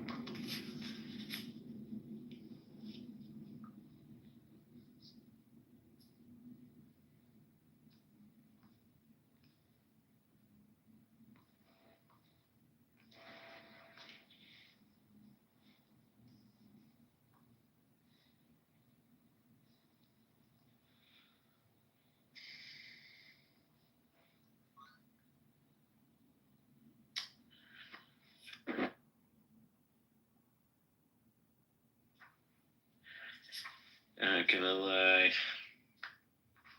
You have this Anon just sitting here. What's up, Dimitri? Oh. So lazy being a mod.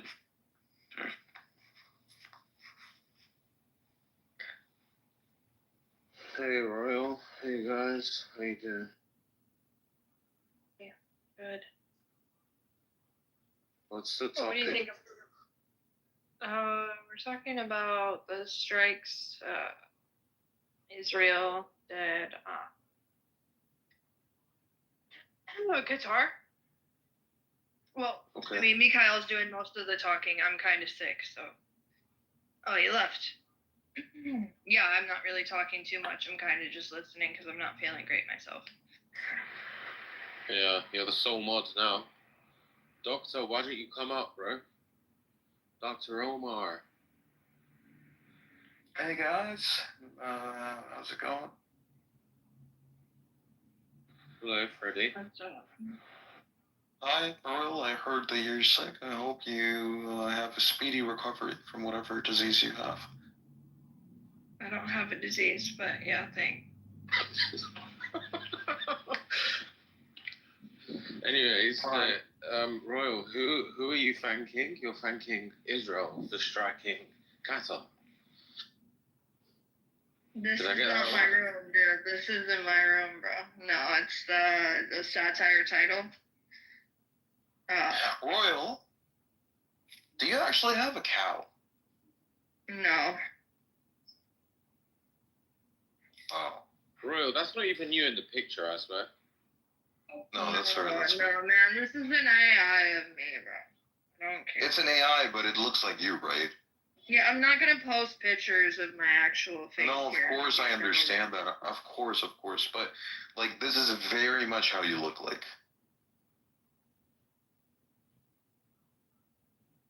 I'll take that as a no. Shit, Freddie, you're that guy. Which guy? The guy? You're that guy. What do you mean? You're that guy everyone's got beef with. Yeah, that's true. You got me. Yeah. Oh, by the way, Charlie Kirk. Let's talk about Charlie Kirk getting shot in the neck with a 308. No, let's not. I'm so bored of it at this point. Like, I really don't care. Bro, somebody died. Somebody lost their life, and you're talking about boredom? Yeah. It's not about your entertainment, dog. It's about somebody's life. They die every day. Who the fuck cares? He had 2 children. He had a wife. Okay, and children are being killed, bombed, raped. He was 31 years old, bro, and he lost his life. He got shot in the neck. Yeah, that's very unfortunate, but it's also Now important. somebody else is going to be fucking his wife. Hundreds of thousands of people and all over the world who are being killed and slaughtered and raped. Like, Like, That's just you being fallacious. It doesn't matter. Every life It's it so has a value. fallacious. What does that even mean? It's like a fallacious way of reasoning is what I'm trying to say. I bet his No, wife it's is happy as true. fuck. Like, I I don't bet give they this have person life any kind of, insurance. like, I bet she's happy she's about to be a millionaire. I'm sure she is. But somebody else, I know she might be happy, but what I'm gonna say is like, I'm sure Charlie isn't happy. Well, Charlie's dead. He has no time to be happy or sad. Yeah, that's true.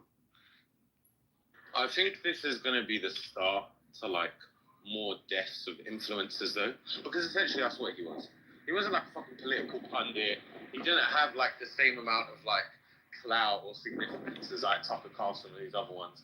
He was just a fucking influencer, and I think slowly we're going to start to see like a lot more of these kinds of things happening amongst. You think the next is Ben Shapiro? We're not that lucky, but I hope so. Well, obviously this was like controlled. This was done by the Trump administration. Like, there's no fucking way somebody else did this. Bro, honestly, that's what I thought as well. I think It's probably some random motherfucker. No, I mean, Mikhail, if it was a random motherfucker, he wouldn't. You know, the fact that they shot him in the neck. Yeah. Yes, that was a sniper. That was Not a hard shot. No, it's not. It's not about it being a hard shot. Listen, I myself have played nationals in sniping, right? I'm gonna tell you, people could make that shot. Yeah, it's not a problem. Making the shot is not a problem. The point to be understood in this entire situation is that he was shot in the neck, not in the head, not in the chest, not anywhere else, but in the neck. Why would you shoot somebody in the neck when you have a clear view of their head? Because you want to make it dramatic. You want to make it bloody. You want to get the attention of the masses. You know, you got to think like a sniper. You can shoot somebody in the head, and it'd be very anticlimactic. I get it. Yeah, you know. Yeah. So it was done for a show. I think maybe maybe the person was aiming for the head and they missed. You never know.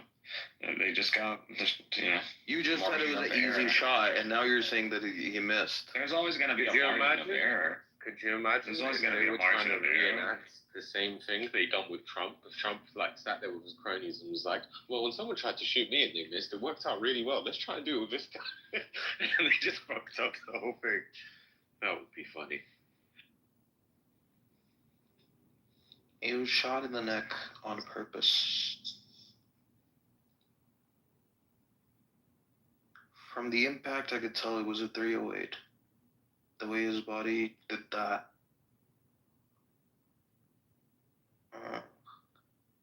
It's fucked up. It's fucked up.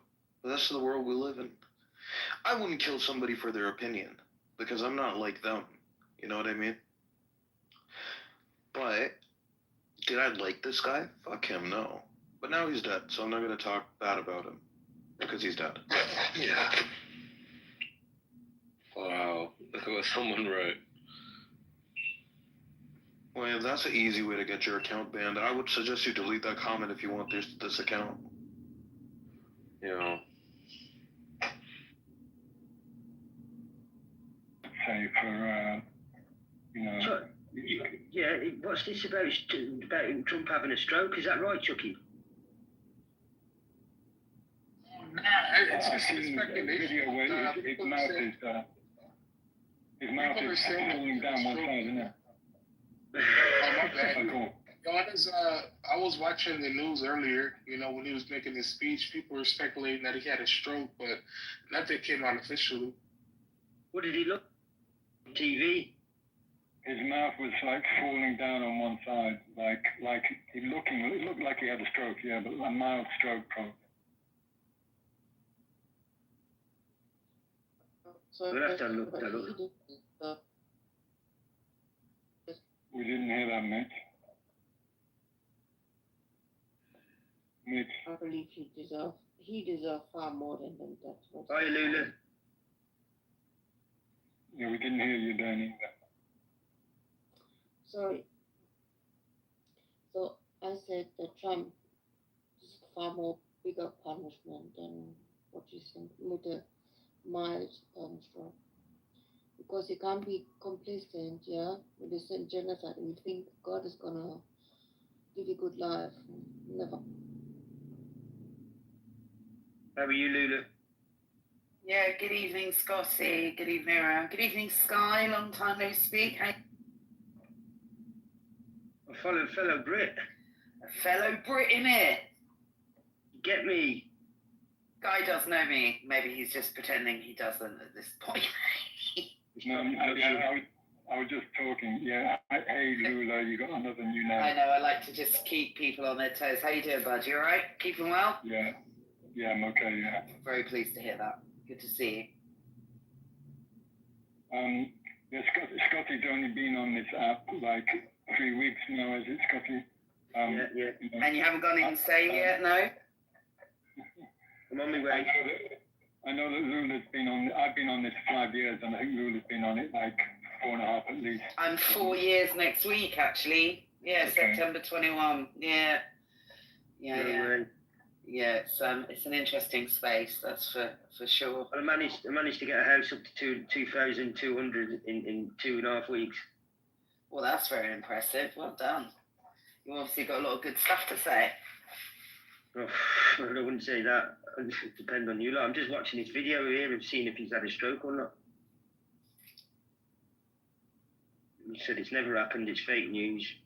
He actually flew into another candidate from another party. Certainly looks like a stroke. His mouth hanging down one side, and he looks really out of it.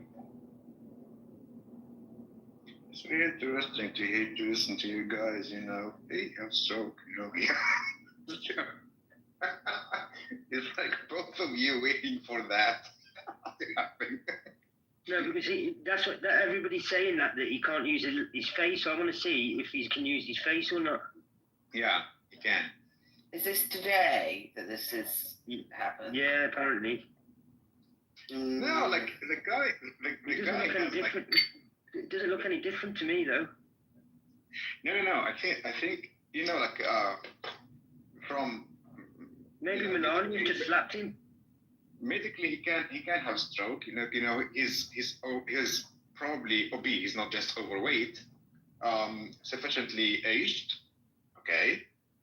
And I don't know. I don't think that he's a healthy guy, so he can have stroke. He's prone to have stroke.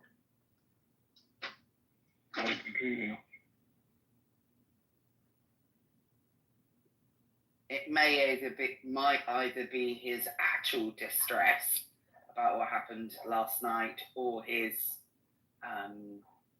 acting distressed about what happened. Not that I'm a cynic about Trump or anything.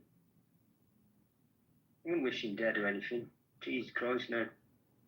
Oh no, I meant because of what happened with Charlie Kirk. He could be just so distraught by it because it was his mate that he's upset and that's why he looks different today. Or it could be that he's putting that on slightly because he's also Donald Trump. But I don't wish harm on anyone, including Charlie Kirk. I think it's terribly sad. Me too. Me too. Exactly the same. Donald Trump doesn't care about anyone except himself. He does care about his image, right? So if he looks like he's been troubled by it, then that he would think that he would get sympathy as well, because he's going to utilise this to rally more free speech. Yeah. And there's actually a lot of conspiracy theories that he martyred Charlie Kirk in order to push that narrative. I mean, I so hope that's not the case, but honestly, I wouldn't put anything past him. Well, you do get a thing called free speech, but you can't get free speech without consequences. So, in Britain, you know where we are. We're allowed to say what we want when we want, but this just goes to show that you can say what you want and you can do what you want when it comes to things like free speech. But it does come with consequences.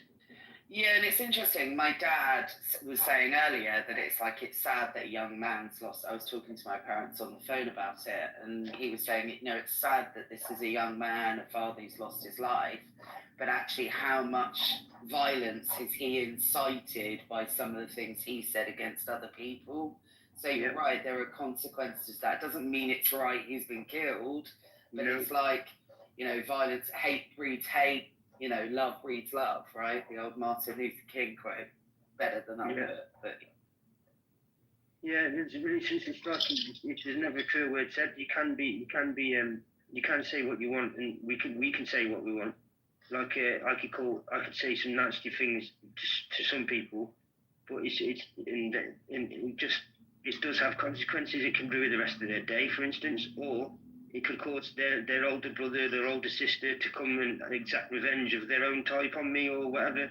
So there is to a degree you can say what you want. It depends on what level you're prepared to do that. Sometimes my gran would say to me, "You say it best when you say nothing at all," like the old song used to go. The Westlife song, I believe. Yeah, Ronan Keating, wasn't it? You say say nothing at all. Yeah, it's sad that. Yeah, sometimes it makes a bigger difference when it makes more of an impact when you don't say nothing at all. Sometimes it's better to just hold your peace, isn't it? Yeah, and just keep it held inside because, like you said, there's a father with two kids. It's not they've got to grow up without a dad now. But he took that, especially with the things he was talking about. Anybody with common sense would know that's a hot topic to talk about, and some things you just do not talk about, and you do not talk about it to that stage where you're on a stage worldwide. And if you think about historically, like someone like Martin Luther King was assassinated because he was, quote, controversial, which is crazy for us now, but he was at the time, but he was peaceful. He wasn't inciting hatred, he was inciting love, and he was still assassinated. So obviously, if you're going to be inciting hatred, which, he was with a lot of the things he was saying, particularly about the LGBT community, about race, about all kinds of things, and then weaponizing his Christianity against people, and I'm a Christian myself, and I still recognize that's what he was doing, then that is going to push a lot of buttons, and in a very unstable world where mental health is at its highest, in a place where you can buy a gun in a shop, it's risky. And again, I'm not saying it's okay, but I think, you or I going around our lives are not going to incur the same kind of level of threat, are we? Yeah.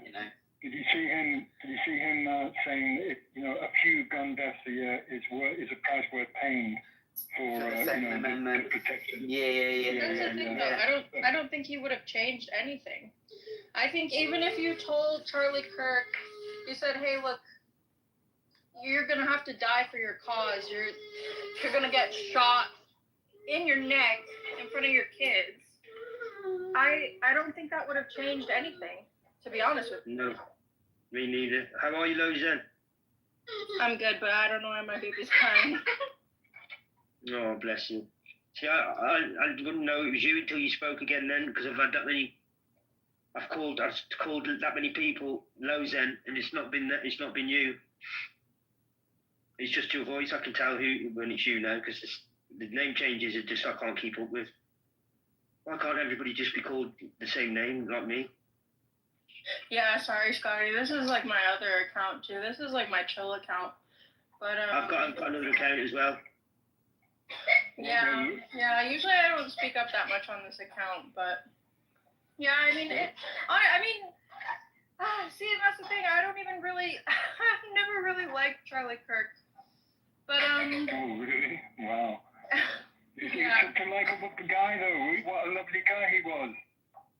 So. I feel sympathy for his kids. I feel sympathy for his wife in the sense that, like, I don't know, maybe not, I don't know about his wife, but his kids for sure. And, like, I see a lot of people saying, like, kind of celebrating his death, and it's like, you become a person like him, like with the gun thing, I also believe in my amendment rights because I don't know, that's kind of just, I don't want a tyrannical government to come and try and murder me and all of my fellow countrymen. But yeah, but that's what's happening in America now anyway.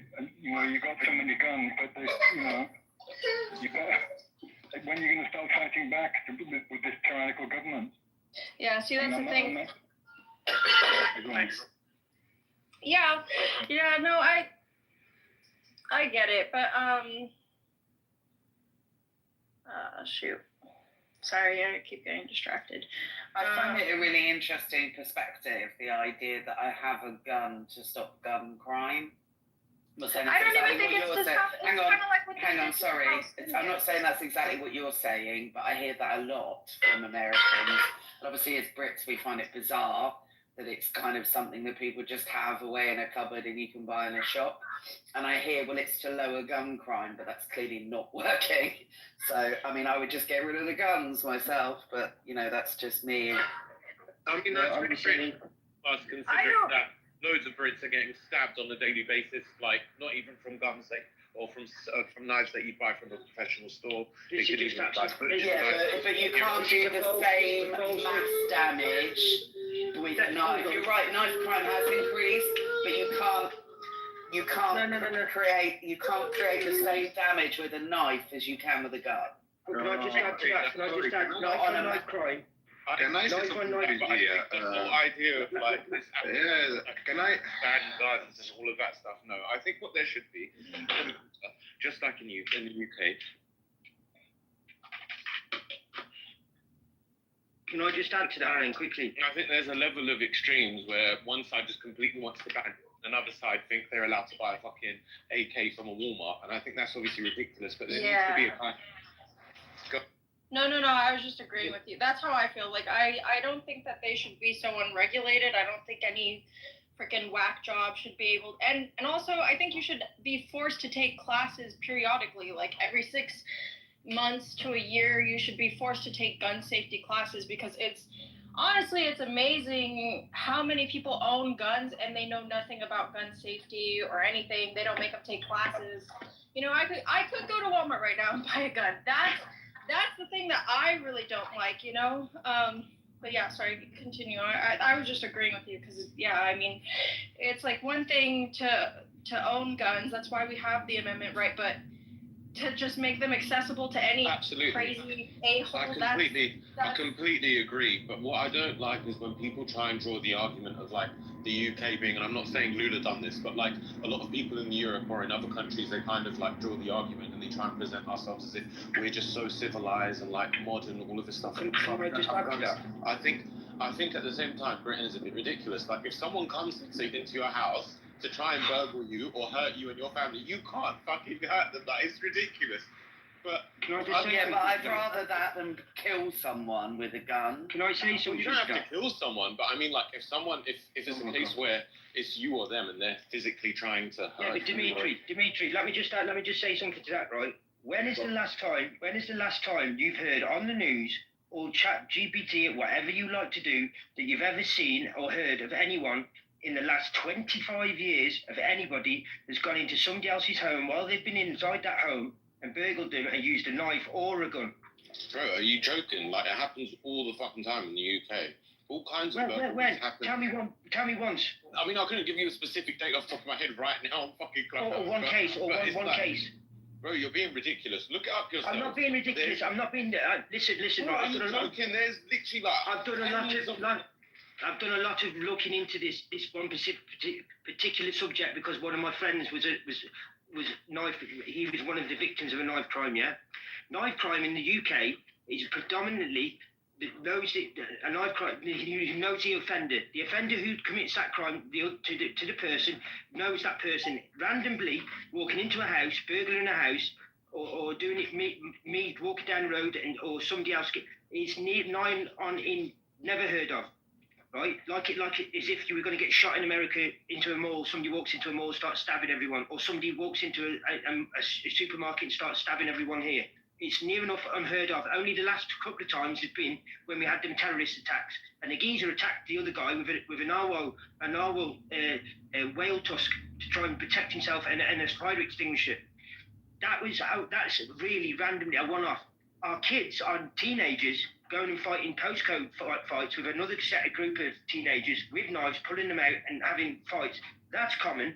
That's becoming more common. We've got an issue around that. But that's a knife crime on knife crime that people know each other.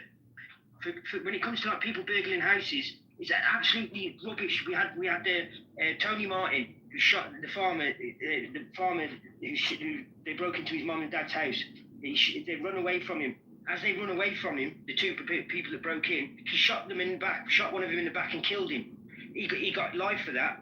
They jailed him for life, and then they changed it from life to 6 years of manslaughter in prison because everybody went mad about it. That was the last case that was ever heard of. The homeowner used excessive force. Now, we're allowed to use reasonable force, but not excessive. So, in other words, if somebody comes into your house with a spoon and starts stealing ice cream out your fridge, you can't then go and get an AK-47 and shoot him and kill him. It's just not right. That's not the way it happens. And it's a false equivalence, right, with the knives and the guns, because the gang crime, and even in a school, there have been odd occasions where kids have taken a knife into school here, and it's awful. And if anyone is killed in violent crime, it's awful, even one individual. Of course. But when people go into schools in America, they kill like 15, 20 people with a gun, right? We're talking mass killings. That's the difference between knives and guns. And I go as far as saying in America they shouldn't have any guns anymore because it's been going on for that. Can I please say something about it? But with all respect, Benji, just I need to talk because So yeah, of course. So I don't think that this issue of crime rates it would be resolved with like you guys have been talking, like looking for the magical solution. Okay, hey, either ban all firearms, or just hey, let's compare it to no, let's keep them. But hey, look what you have. You have in your country, you don't have firearms, and yet you have a lot of crimes. Well, I think that you can't make first any comparison between the UK and the US because they are both so different countries, like very different countries. First from the culture first, the mindset of people, the mindset of criminals. A criminal in the US would never do the same thing in the UK or like someone in the UK. If you compare, the kind of crimes in both countries are so different, so different. And to be honest, the UK. Or in the UK, you would have I think, and correct me here if I'm wrong, you would expect, a more rapid and quick answer from security forces than the US, and then someone living in God knows where in the US, in that large territory, someone maybe in the mountains or I don't know in which hole, and being aggressive, and he needs to defend himself. I have my young brother, by the way, living in the US. I didn't say this to anyone. And he is married there. He has his own firearms. And when he talks to me about because we've had this discussion for a lot of times. And when he explained to me his perspective, why he is having this firearm, okay, and how is that important in the US, and how the Americans, they see a personal firearm or a firearm inside your house, okay. You cannot disagree with him. You cannot, you see. And if you're gonna say, hey, those firearms are causing, occasional shooting, yes, they are so horrible, they are so terrifying. And personally, I would never, see myself living there. I hear about school shooting, and I say, hey, who knows that maybe, God forbid, my kid another day would be there, okay, victim of those school shootings. So I say, you know what? That country is not for me, okay? There are people who can adapt with that. Good luck. But at the same time, just a moment. Scotty, just a moment. So, but at the same time, I cannot, say that everything is okay in the UK because firearms are banned. You ban firearms, you know what you would have? You would have clandestine firearms or smuggling. Yeah, but that's not what we've had. We had Can I just reference something really quickly? Right, so we had. I'll let him finish because we want you to respond. We want you to respond. We want you to respond to it. It's called an interjection. Scotty, I'm gonna finish this sentence. You've been talking about. Let him land. We want you to respond. Can you land those? Right, so. So you will have, like, if you ban them, you have other means of crimes: acid attacks, knives attacks, smuggled firearms, and maybe, and if it's not really hard, explosive. And you never heard probably about the 3D printed firearms. You can have them. Those you cannot even trace them. You cannot even detect them. You cannot even know who shot that person with God knows which firearms printed in some house with a 3D printer. Thank you for listening. Right, so we had.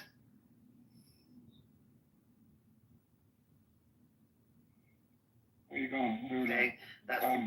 But I think his point was. Oh, can I speak without being into? Well, yeah, I haven't actually finished, Dimitri. If you could stop. You were cutting over in the building.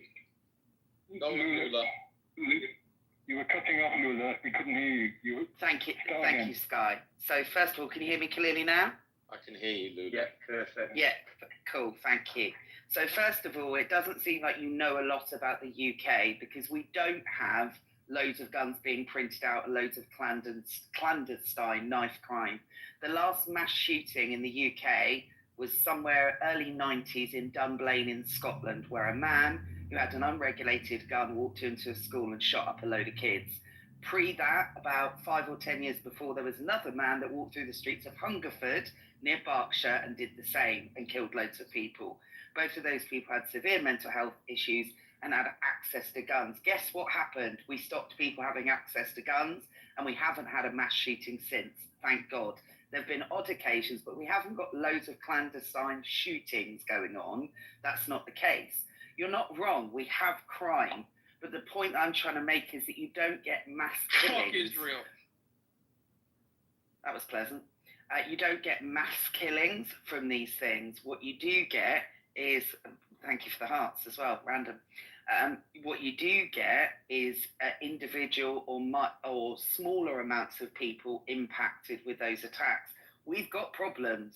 I'm not suggesting at all that the UK doesn't have problems, but I would never want guns here. And I'm so glad that after the Dunblane was a mass shooting, and straight after that, the law changed, and we haven't had any mass shootings since. And please God, may that. Yeah, you guys took away the guns and it was substituted with knives, so now you guys just got. Yeah, that's what. Right, and I've just said, there's not mass killings from knife attacks. Like Yes, there is.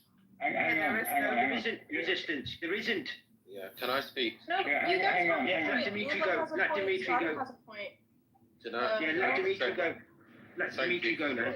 Yeah, so initially when I first started speaking, one of the things I said is that I really don't like this idea of like absolutes, and I think CPO kind of picked up on that like the US and the UK are very different kind of societies. There's a lot of different culture and things like that at play. But I think the bottom line is that there's no perfect scenario, neither in America nor in the UK. Whether, we don't have a big enough gun problem, we do have major problems. And we all know that theft right now in London is rife. And in a lot of cases, and I think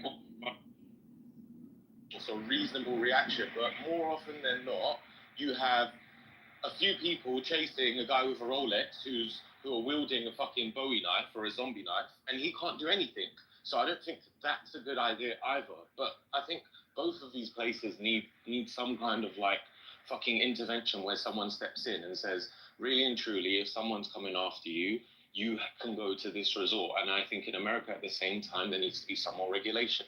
Now, I'm not saying that guns in the UK is the ultimate solution. But you can't compare having something Yo, I keep trying to speak. Hey, hang on a second. I was going to say that I keep hearing Americans saying that, knife crime in UK. And yeah, there is some, but I think there's a really distorted view of lots of Americans that we have mass knife crimes like you guys have mass shootings in America. Nothing like that.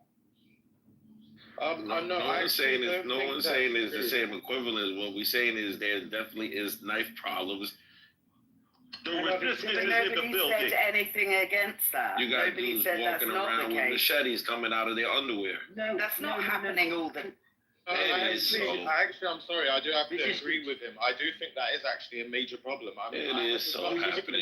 You were just talking about a theft, though, Dimitri. You're saying someone's trying to steal something from you with a knife. That's not the same. Hang on. I didn't get a chance to respond to you before. You said someone comes after your knife for your Rolex. Well, you know what you do? You give them the Rolex. It shouldn't be happening, but that's not the same as being shot in the head in the. I also said that's not the ultimate solution, but I've also wanted to say quickly that my nephew, he's actually had a lot of trouble going to school now because kids on the tram on his way to school have zombie knives. So I have to actually go. Totally agree. Like, it's ridiculous. It is out of hand. I mean, Totally agree. But I want to just explain something to resistance. Over here or there, but I'm saying there is major problems we need to address. Right? Totally agree with you. Right, listen. Resistance, you've got to stop saying, for me, for instance, you've got things that, like, it's going on rife and it's around here everywhere. I just explained earlier on, before you got in the room, we have got an issue with knife-on-knife crime, but it tends to be 85% of the time, it tends to be that it's known offenders on each other, normally between the ages of 12 to 13 years of old, it starts at normally, and I know that's way too young, all the way up till the early 30s, and it's postcode. They call it like postcode gang, basically. Gang culture, yeah. So I know I live in this postcode, that one lives in that one. He comes down my street. It's not random people. Normally, it's not random. Like he just said, it's very very rare. Somebody coming up for his Rolex with a machete. That's quite rare. I know it's getting a problem in London with theft and all that, but when it comes to knife crime, it's normally known offenders on known offenders, as in just me walking down the street and getting hit by somebody I don't know, and randomly that's very far between. I'm telling you that now. I've lived here. I've walked these streets. I've been down these streets. I've been in Glasgow. I've brought up and bred in Glasgow, the biggest city in Scotland. And without a shadow of a doubt, I'm telling you right now, I've walked past gangs and they've just let me walk past because I'm not in that gang. If I was in that gang and I walk past, I guarantee you I'm not walking past and either get stabbed or something. We're the biggest knife crime in the centre of Europe, in Glasgow, in Scotland. But it's gang on gang. It's not randomness. Now, you just put guns into them people's hands that have got the postcode thing going on. I never said that. You put pollution there. No. I'm saying this is just my point. For me, if you're America and everybody, and I know you're not going to agree with me because not one American I've ever spoken to in my whole life has ever agreed with me. If you've got rid of your gun crime, if you've got rid of your guns altogether, and people would not be running around with knives, going to stab because it's too much of a personal thing. So, for instance, me coming running after, or somebody coming running after you, resistance, with a knife, I can guarantee you'd probably take that knife off them and probably leather them, just because of who you... Much, such that, like, there's no political dissension at all.